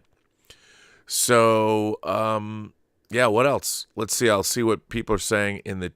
First of all, now I've done some research while we've been live. I've done some research about The Exorcist. The Exorcist. Okay. What else is he saying? So the color timing, people are saying it's not as drastic as it has been. First of all, here's the funny thing that people need to remember. I think what you want to do with color timing is you want to make the movie, or color grading, you want to make the movie look as close to the intent of the cinematographer, the original cinematographer's intent as possible. You want to get as close as you can to that. And unfortunately, a lot of these classic movies, the cinematographers are no longer with us. So they can't come in, or they're too old to come in and consult because they're in poor health or whatever. So you have to do kind of a best guess thing. Now, Friedkin, I know, was very, very ill for a while. But I think he did consult on this. And I know that George Feltenstein had a great relationship with Friedkin. So it's said that some of the HDR looks a little odd. That sometimes in the subway scene, there's the subway lights blow out. with the HDR. Like, I can't speak to that. I haven't seen it yet, but it says that some of the more egregious stuff has been toned down, but that the HDR is sometimes, which makes sense to me, that because HDR again is an affectation. You know, HDR is something that's it's an affectation of the 4K format. So it's in a way, the purist in me sometimes wants to move, doesn't want to like HDR, but a lot of the time, great HDR is really well done, high dynamic range. So I'd have to see it myself, but there's some question as to blooming in some sequences, and that the HDR adds a layer of artificiality to the proceedings. And I would say that makes sense to me because, again, Friedkin at the time and Owen Roizman were shooting for a documentary style. But like when Father Merrin gets out of the famous picture of him getting out of the taxi in front of where Chris McNeil and Reagan are living, you know, that it took them 2 nights to light that shot before they even shot it. It took 2 nights to get the lighting correct. So to me, if that shot is messed with and it doesn't look as great as it should, that's a problem. But again, I'd have to see it. So there's conflicting reports. But like on High Def Digest and on Blu-ray.com, I'd love to see. I got to see the DVD Beaver comparisons, but I don't think they have the disc yet. Or they're not up yet, because DVD Beaver, really, that's usually my go-to to talk about transfers, because they show copies, they show things. So again, I don't know. I don't know what's up with that. So, Guy, to answer your question, there are people that are complaining. Until somebody like DVD Beaver goes on and shows me the bit rates and shows me the differences between before and afters and things, it's hard to make an assessment without having seen it. And I'm because I want this. I have a special edition coming from England, not the one I wanted, not with the BFI book, but you have to wait. And I fucking hate that American cover. Like, who the fuck thought? I mean, for all the movies to not go classic, it's like between Lost Boys, between Rosemary's Baby, now Exorcist, and Poltergeist. Why is horror? Horror should be the easiest to get right. But no. Michael Preston says that, hi, Robin Dieter. Now that I'm canceling Disney Plus due to the doubling of the price, I bought Star Wars, Empire, and Return of the Jedi on 4K Steelbooks. Well, that's good. I only wish they were the original versions of the movie. Alexander Dukas says that the residuals, the strike is about profit sharing and long-term stability. It is, but again, the problem is the streaming world has changed the idea of what residuals are. Residuals were something that was created in the 1950s, and it used to be you got paid for 5 reshowings. But then, of course, the world has changed, and if people are bitching and moaning, there was that op-ed that I read on Robservations, and I even said to the writer who wrote that op-ed, come on Robservations and talk about it. But he wrote an op-ed about how he wasn't getting residuals from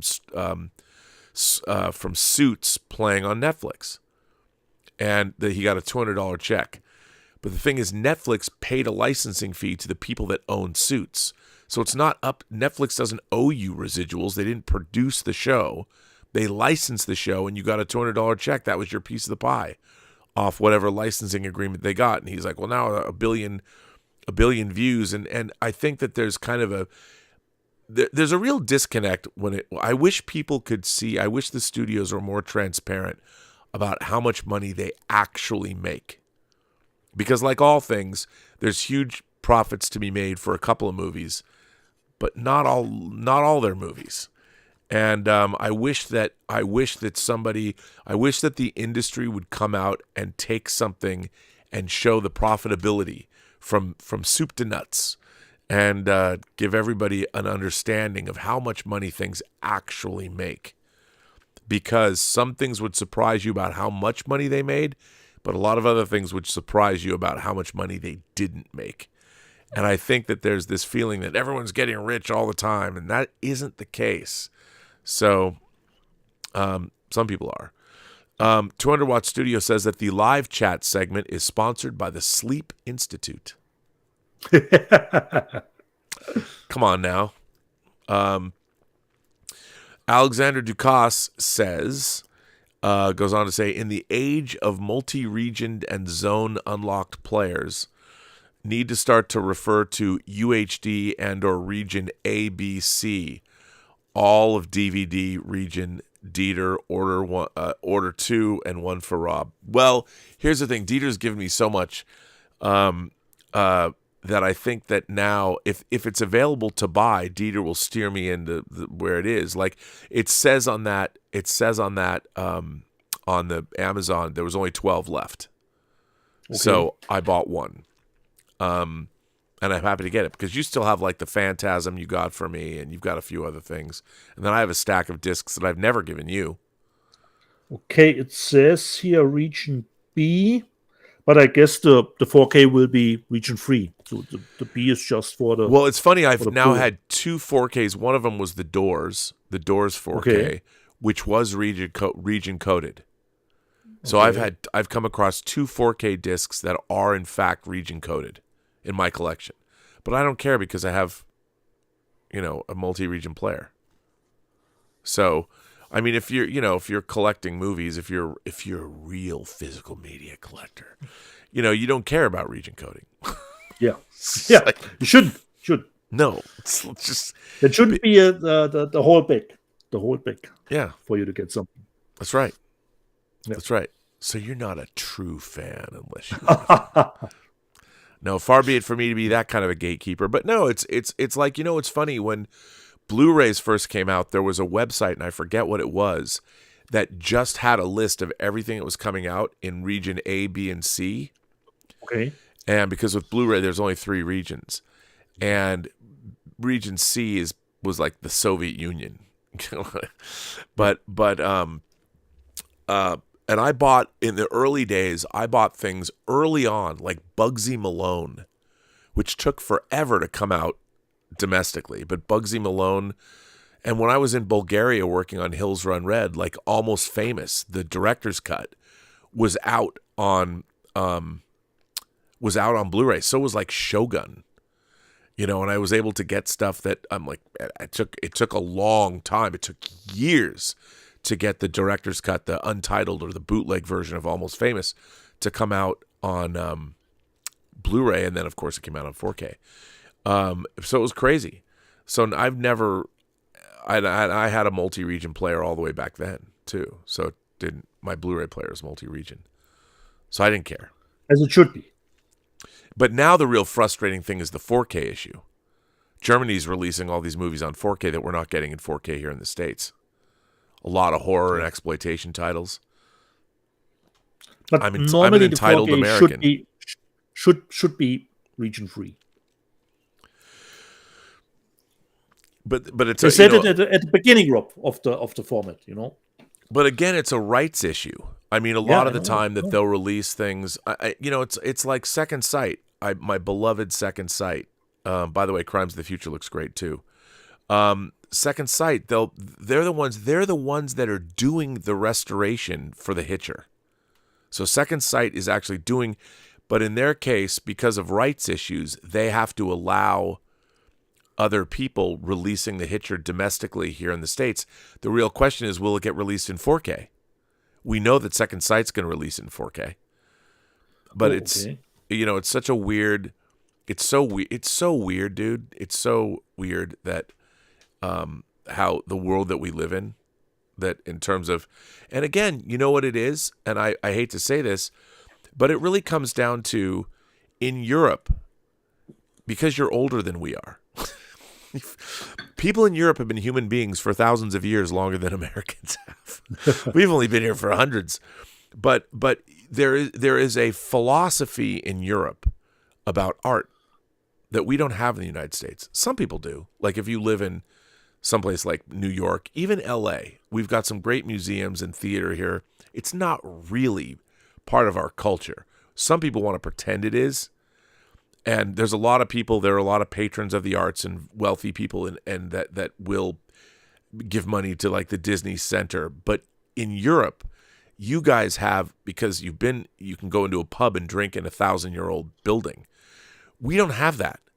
And so countries that are much older, this is the personal Rob Burnett theory of why cinema is, in some places, cinema now, especially in America, has become so corporatized. We're the home of big box retailers. We don't need mom and pop stores. Let's get rid of mom and pop stores. I mean, you go to France, there's all kinds of small, weird bookstores. Germany and Berlin, you can go to a store that just sells EDM records, electronic, or I'm sure there's a heavy metal record store in Germany that only sells heavy metal. And you go in there and you're like, how does this store even stay open? I don't even know. But in America, we don't have this. Everything becomes, it all becomes the corporate bottom line. All of it. And the studios don't even give a fuck about their own libraries anymore. Like, corporations are thinking, well, if we can't exploit the library, what does it matter? How did Disney not, for their 100th anniversary, where's the Fox titles? Disney congratulates, we're congratulating ourselves by acquiring the Fox library. They bought it for the library. They've done nothing with it. I mean, the fact that Steve Asbell, who's running the studio, Steve Asbell, who's probably the most knowledgeable studio president in terms of storytelling that ever lived. Hulu, their Prey coming out on 4K. Yep. And they've got they have another Hulu movie with Catherine Dever, an alien home invasion movie that isn't this coming out next week, Rob? Yeah, no one says something, blah blah. Yes, it's supposed to be great. And he's kind of stuck there making these banger Hulu genre movies. The Hellraiser movie is pretty good. That could have picked up money theatrically. Yeah, and they're doing nothing. Because all the corporate. Whereas in Europe, you'll have somebody release Cronenberg Shivers in a media book. This would never happen in the United States at that. How many copies are there? Less than 1,000? 333, Rob, considering this cover artwork. Do you know what 333 is? Oh, so they released 666. So there's if there are 2 cover artworks, yeah.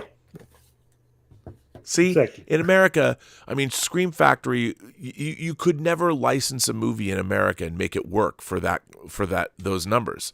Nobody would ever. You couldn't. I don't know. I don't think anyone would license an American company, or maybe there's. I don't know who owns Shivers there, but yeah. I mean, it's a real problem, and I think that one of America's great problems is a philosophical one.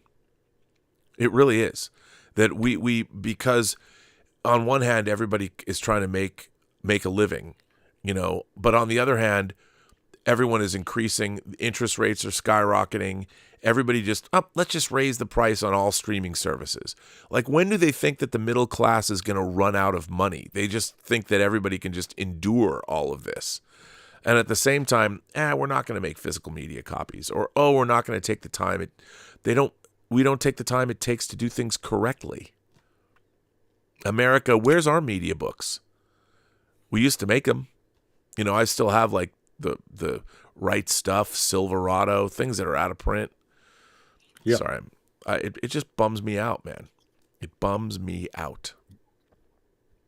I can't get what I want, and I want things, Dieter. I don't know. It's just a philosophical point of view, and it's frustrating. What can you say? I don't know. I'm sad. Are we caught up on Super Chats? We are caught up on Super Chats and tips. Okay. Do we have news? We have news, dude. We have news. Not a lot of great news, but there are news. There's news today. Yeah. Well, of course, Mission Impossible Fallout announced in 4K. Unfortunately, where's the Steelbook? I bought all those Steelbooks, those new Steelbooks. Where's the Steelbook? Like, this is a problem. You release 6 beautiful Steelbooks. Where's the Steelbook that fits with those other 6? Are you going to put it out? Because I just bought them all. Yeah, I know. Where They look great. They look great. Where's the Steelbook? They don't announce it. Yeah. I'm sure whoever, they didn't think, oh, did we release a set of 6 Steelbooks to promote the release of this film? So let's not make a Steelbook that fits into that set already. I hate that shit. Yeah. There will Steelbooks be available, but not considering the design that you got. Right. But they should have already had that ready to go. Come on. Whatever. Bernardo, I love this movie. Bernardo Bertolucci's The Conformist. Yeah. Now, I think that this might have come out from, or it's going to come out from someone else in 4K. This is the domestic regular release. It's a 4K remaster, but this is only a Blu-ray.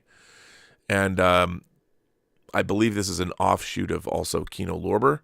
But I love this movie. Happy to get it. Would like to get a 4K version of it because it's great. Valmont, coming out from Kino Lorber. Again, I would love to get this in 4K. This is Milos Forman's version of Dangerous Liaisons. I really like the one with John Malkovich and Glenn Close. I'm going to teach you a few Latin terms. Yes, you are. But this is a great movie. The other one's a little bit trashier, but this is a good version. Severin. So this one for you, the other one for me. Yeah, there you go. There you go. Severin, look at these covers. God bless Severin for using all this artwork. Klaus Kinski. Now this, check this out. This is directed by Jess Franco. Yeah. In 4K. Count Dracula with Klaus Kinski and Christopher Lee. And look at this cover. God bless Severin. Yeah. Oh yeah. For putting this out. Not to be stopped. Severin is also putting out Zombie Holocaust, aka Dr. Butcher MD. This is a great video nasty. Great video nasty. Thank you, Severin. God bless Severin. I'm still waiting for that Tombs of the Blind Dead. Where is it? I want it. And I've got your Massacre at Central High copy too, the Steelbook. And then Severin is also putting out, now I don't know, this is kind of interesting. So this guy, Pierre Portabella, was going to make a behind-the-scenes documentary. I don't know if it was making Count Dracula or not, but this guy was sort of a firebrand during the Franco regime and then ended up making this weird sort of phantasmagoria, half documentary, half, I don't know. I've never heard of these movies. They're coming out from Severin. I'll buy it. Looks really interesting. I was reading up right before the show because I'd never heard of this, and there's some good stuff here. I'm fascinated. Severin's putting it out. I'll buy it. So looks pretty interesting. So those are the 3 Severin titles that are coming out that are cool. This is coming out from Mill Creek. This is the anniversary of Ultra 7, a box set of, and you know I love my Japanese sci-fi. Ultra 7, kind of an Ultraman spinoff, but I like these box sets that they've been putting out of this stuff.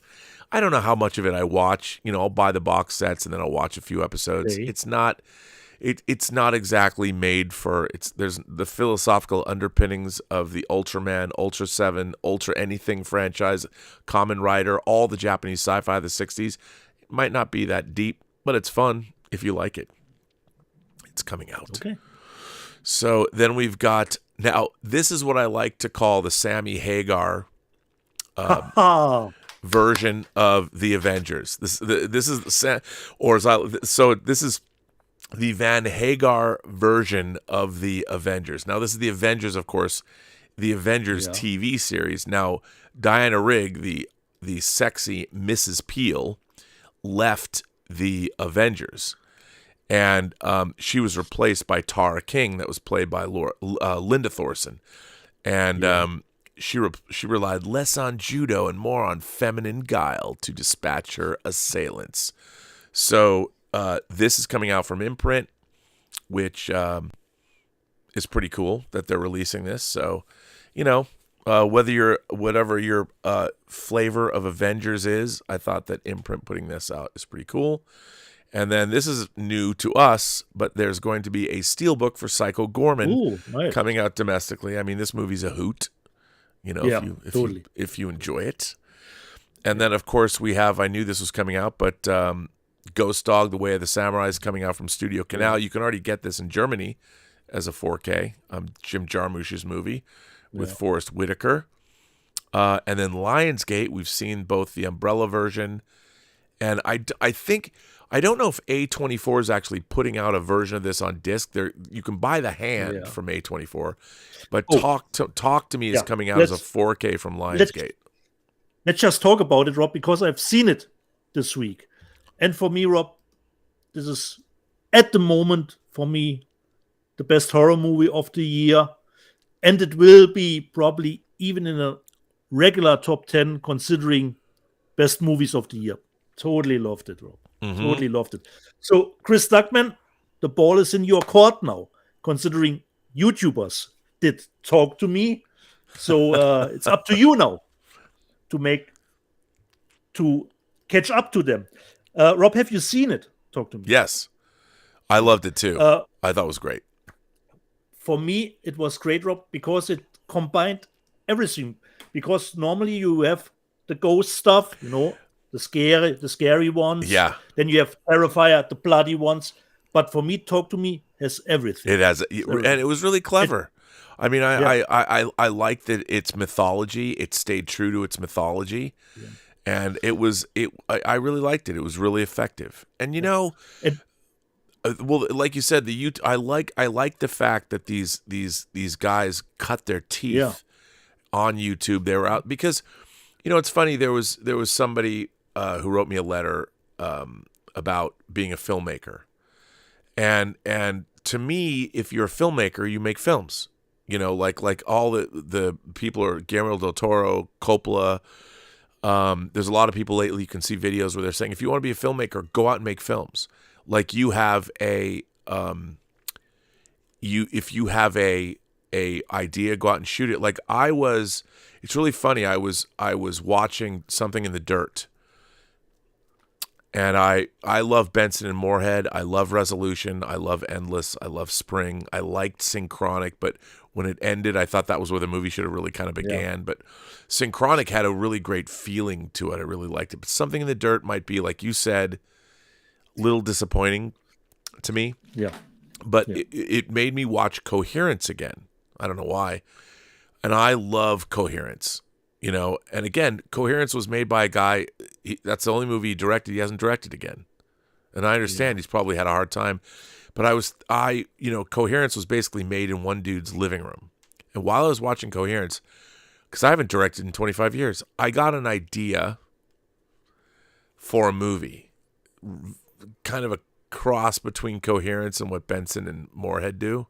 Okay. And I was like, I could shoot this whole movie here in my house. And I've just got to refine the idea more. Okay. But I'm if you're a filmmaker, go make it. That's why Chris Stuckman and these kids, I'm surprised there's not an entire generation of people that are doing Talk to Me. But the thing is, making TikTok videos or making Instagram videos is very different than making a feature. And I think that's what's happening is making feature films is the great way to weed people out. And you'd think that and same with being rock bands. Where's all the new up and coming rock bands? And why isn't there 10 different Greta Van Fleets? I don't know. Maybe there are. Yeah. But Talk to Me. And Stuckman could be our next filmmaker. Yeah. It totally had authorship, as you said. And for me, even the kids or the adult teenagers had verisimilitude how they reacted to the stuff that was happening. It was great. It was great. They were all laughing, shooting it with their smartphones. So for me, this was really had some reality to it. How you would react. You would actually laugh about this stuff. It was really smart. Yeah, totally. And they did a fine acting job-wise, considering all the people, even the younger actor who played Riley, was great makeup effects. So, and it had moments that were scary, So for me, it was firing on all cylinders. And considering the lead that played Mia, she was not like in other horror movies. She did make mistakes, She was the actually instigator. Yep. Who was responsible for No, I everything. mean that's the thing I would say is the best thing about it is it had a lot of verisimilitude, but like you just said, the characters were smart, or they reacted the way it felt very naturalistic. Yeah, totally. And the mythology that it sets up is really interesting too. I really like that about it. And that's why don't read anything. Go into that movie cold. I wish we didn't try to spoil anything here, bro. Yeah, I wish I knew less about it when I saw it. I would have liked to have gone in cold. Yeah.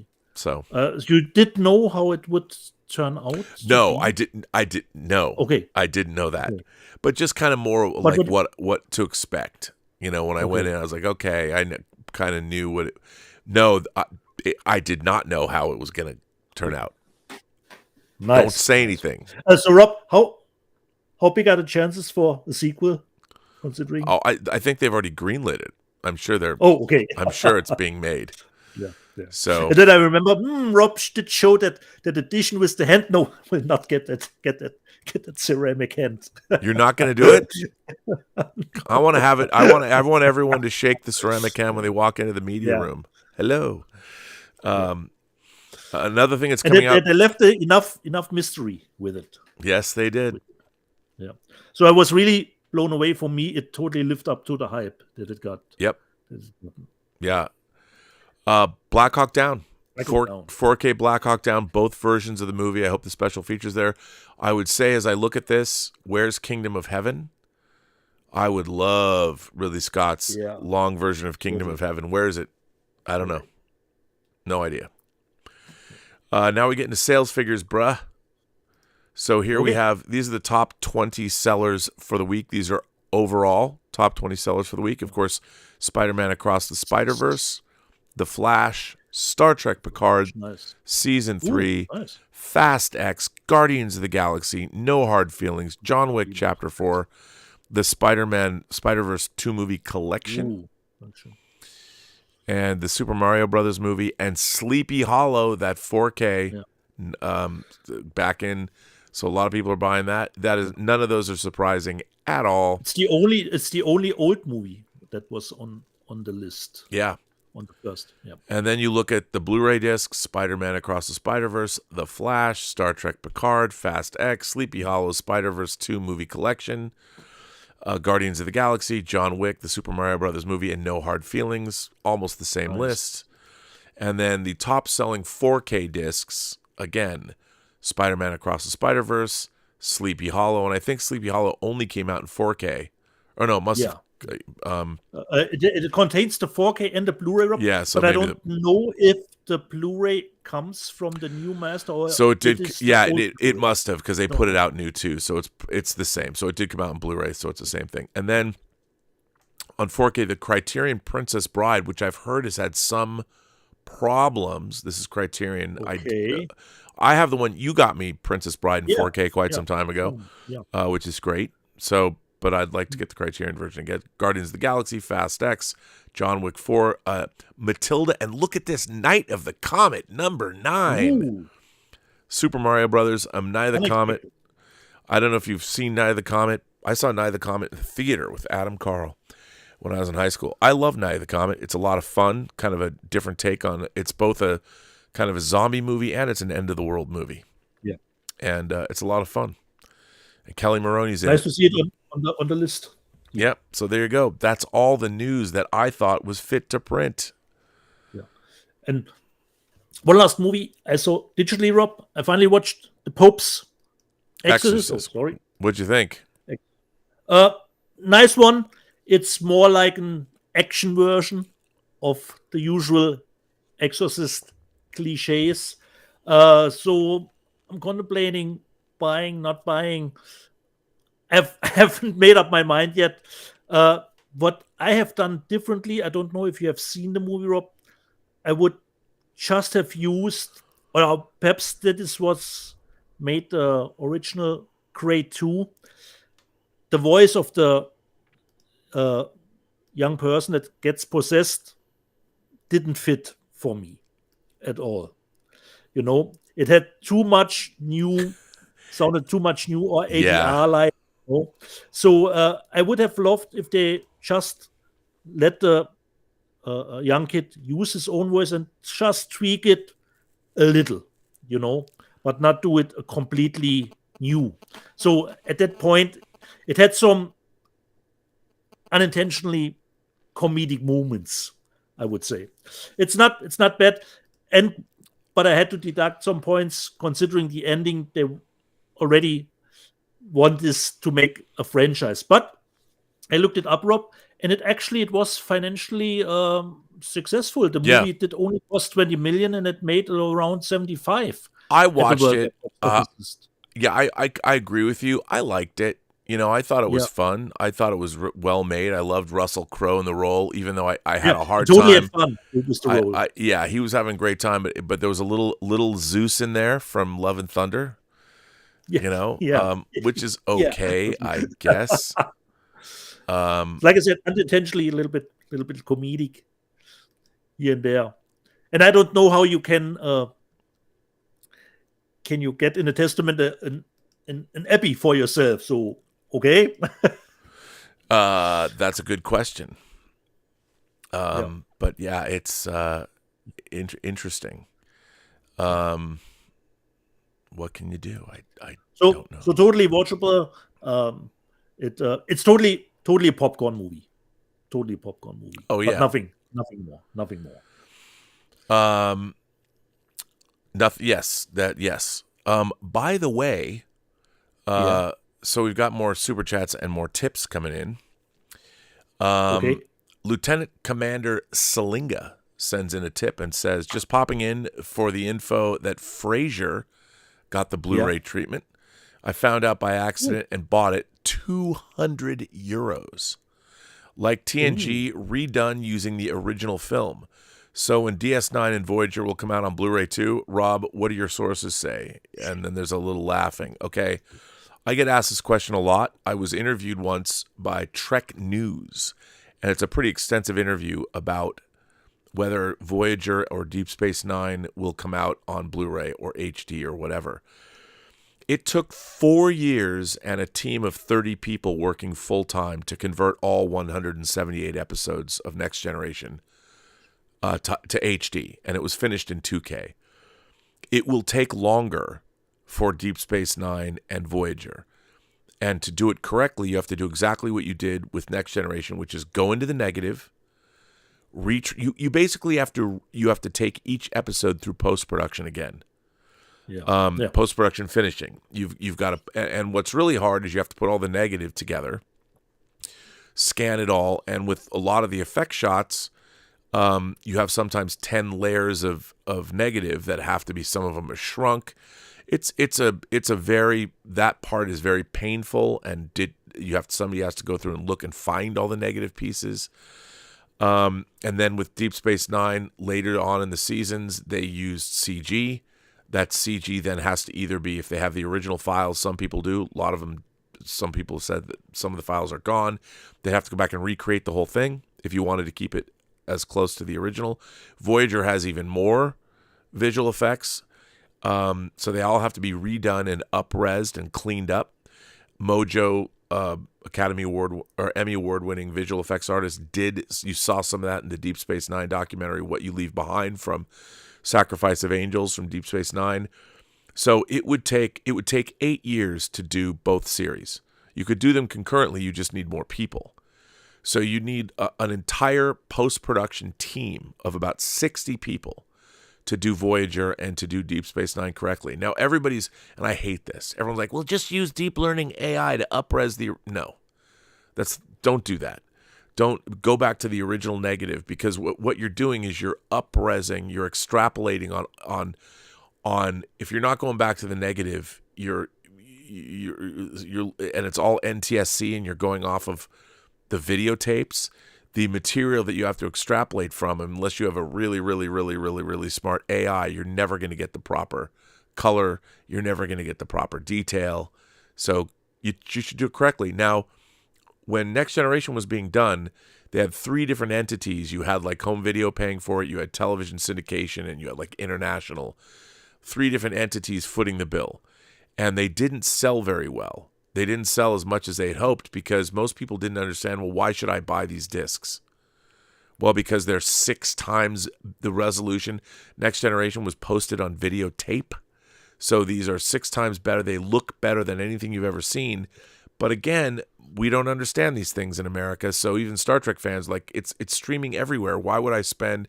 And Paramount was dumb. They charged a massive premium. It was $100 a season. And that was to defray the cost. So they had to do that. But I heard that the later seasons were selling like 5,000 copies worldwide for what we did. That's terrible. And even the time that we spent doing the special features, those special features are great. So get those discs. Who knows when it will ever happen? And I think the Next Generation has a higher rep than Deep Space Nine and Voyager. And if the Next Generation doesn't sell, so the following Star Trek shows in HD. That's why they didn't do it, because they didn't. I mean, those are always going to earn out because it's Star Trek, and eventually it'll pay for itself. And if you think about it, I mean, the amount of money they're spending on modern Star Trek, how much does an episode of Picard or Strange New Worlds or $10 million an episode? I mean, they could do each season for the cost of 2 episodes of each one of those shows. They'd have enough money to remaster 14 seasons of TV.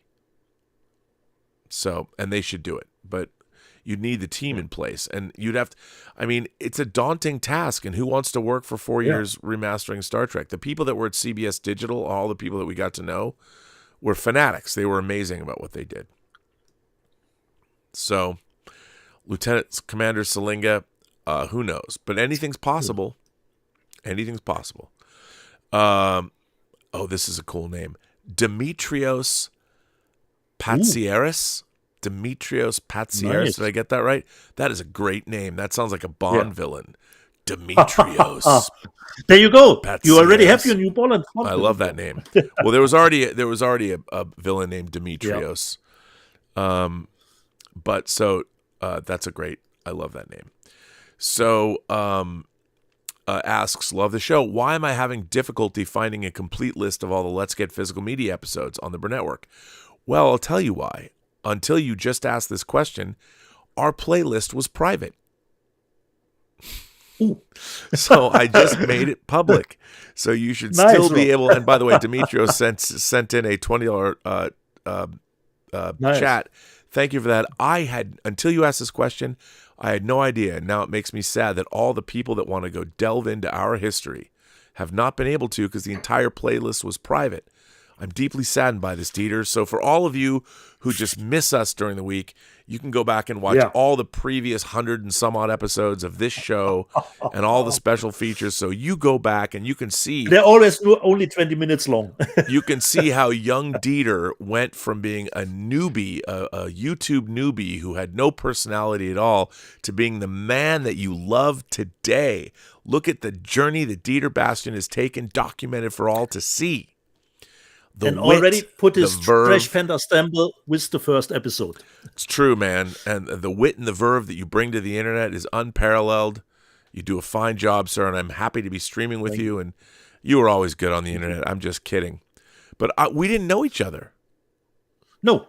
Like I contacted you out of the blue, and then you were sending me shit, and we didn't know each other. And I said, what did I say to you? How did this show start? How the show came from the COVID situation, Rob. We got our orders canceled. You couldn't get your roll-up war from Germany. Right. But how did we start streaming? No, how do we? I mean, did I ask you? I don't remember. Of course, I watched your show, Rob, on Observations. You know, the more the crunchy, the more independent stuff in the laboratory set. You know, at the old home. You know, our laundry the opening room door in the back, where I always had some creepy vibe, something coming in the dog. So I watched your show, and you wanted people to send you some videos, you know, some clips. Right. Didn't matter. And you did. You sent me early videos. And the first one was about Star Trek Discovery, how shiny the Blu-ray is, you know. Right. And you love shiny. And then at one point, and that was actually really nervous for me, you said, "Hey, dude, let's Skype together. And I was, okay, but I have never talked in English. And so we had some Skyping session back and forth. And and then COVID happened, and I got an email from you because I did send you some letters, and you got my email address. And I was thinking, now you will hear what he thinks about your review of Free Enterprise. But no, it was a cry for help. Get me that rollerball set, because they canceled my order, and my orders got canceled too. They weren't shipping internationally anymore stuff, considering the COVID. As if they could send COVID overseas by shipping from different countries. And and at one point you said, would you like to do a physical media show with me? And the first we recorded it, but Rob was perhaps said, okay, let's record the stuff first if I can really put it out, and then we switched over to doing it live.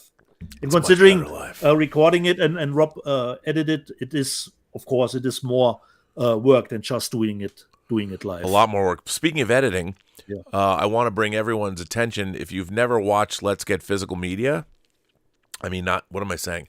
If you've never watched Designing Hollywood, the new episode that I just dropped with Jeffrey Kurland, I think is really good. We shot it in studio. I actually edited. It's a 3-camera shoot. It is Jeffrey Kurland did 16 movies for Woody Allen. He also was the costume designer on Inception, Dunkirk, and Tenet. He did Mission Impossible Fallout. He recently did Disney's Haunted Mansion, and he's got coming out Barry Levinson's movie Wise Guys, where Robert De Niro plays 2 parts. He did Aaron Brockovich. He did Ocean's 11. And I think it's a really great rollicking conversation. So if you've never watched Designing Hollywood, check out the new Designing Hollywood that just dropped on the John Campea channel with, in fact, what was I going to say? I didn't remember. Well, check it out. Go to that channel. Yeah. It's great. Guy Newby says, so Demetrius, I hope that I've got Let's Get Physical Media up now. It doesn't say that I have to hit save anywhere. I've changed it to public. And by the way, it says there's 117 videos public, but it does say it's updated today. So you should be able to see it now. Yeah. And hopefully that I can give you, I wonder if I can, edit title. Yeah. Let's Get Physical Media title. I'm trying to share it with you. Copy. Here is the shared, I'm going to drop the shared playlist into the live chat. So here is the new, I can't believe, how long has this playlist been I've never checked about the playlist. I haven't either. Considering there you go. Yeah, I was having a senior moment, Bill Barkley. So there you go. You should be able to get to that. Yeah. But anyway, let me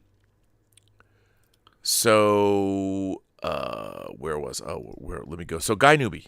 Yeah. That's right. Guy Newby says, any ideas to why Christopher Nolan doesn't like Atmos? He's always banging on about how IMAX is immersive, but not with immersive audio. All of his films would sound amazing in Atmos.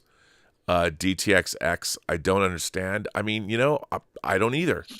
But maybe it's, it's his way of trying to keep verisimilitude, whereas Atmos might be out too artificial in his mind. I don't know. But the DTS mixes are already great. Right. When I think about Dunkirk, just the DTS 5.1 mix, but sounds great. It's amazing. Yeah. But that's an interesting question. I want to look into that and find out. Maybe there's some. Maybe he talks about that. Michael Preston sends in a super chat and says, "Hey Rob, what are your thoughts on the?" Oh, this is a good one. What are your thoughts on LG's new M series TV with the Zero Connect box? So there's no HDMI connected to the TV. Wait, so what? It's like wireless. It's a okay. And now or something like. So here's the thing. Here's my problem with all this kind of stuff.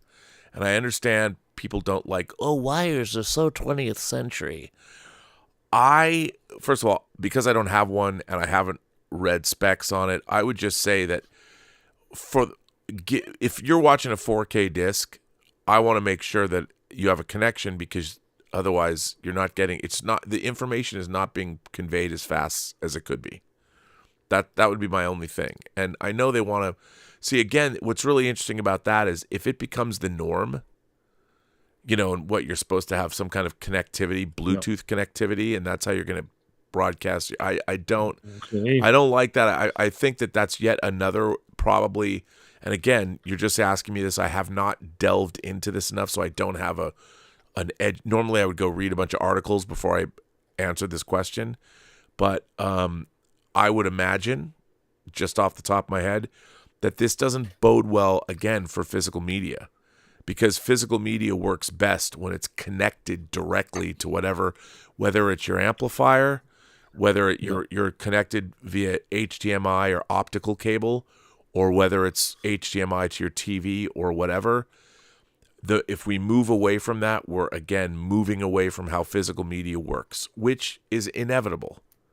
It's just a question of, I want to be able to enjoy, if I'm lucky to live to be 80. I mean, dude, I'm going to be 80 in 24 years. Let's pump the brakes, Rob. I'm just saying. But that's doable. I'm like, assuming I don't get pancreatic cancer or something, I'm thinking 24 years. I mean, I can make it that far, but what I mean by that is it's doable that we can keep physical media alive in our lives for 24 years. As long, my plasma TV is still rocking 3D 10 years after I got it. Yeah. So I'm figuring, all right, let's push it out to the last physical media capable TVs. We're already 3 or 4 years into Xbox X and PlayStation. Yeah.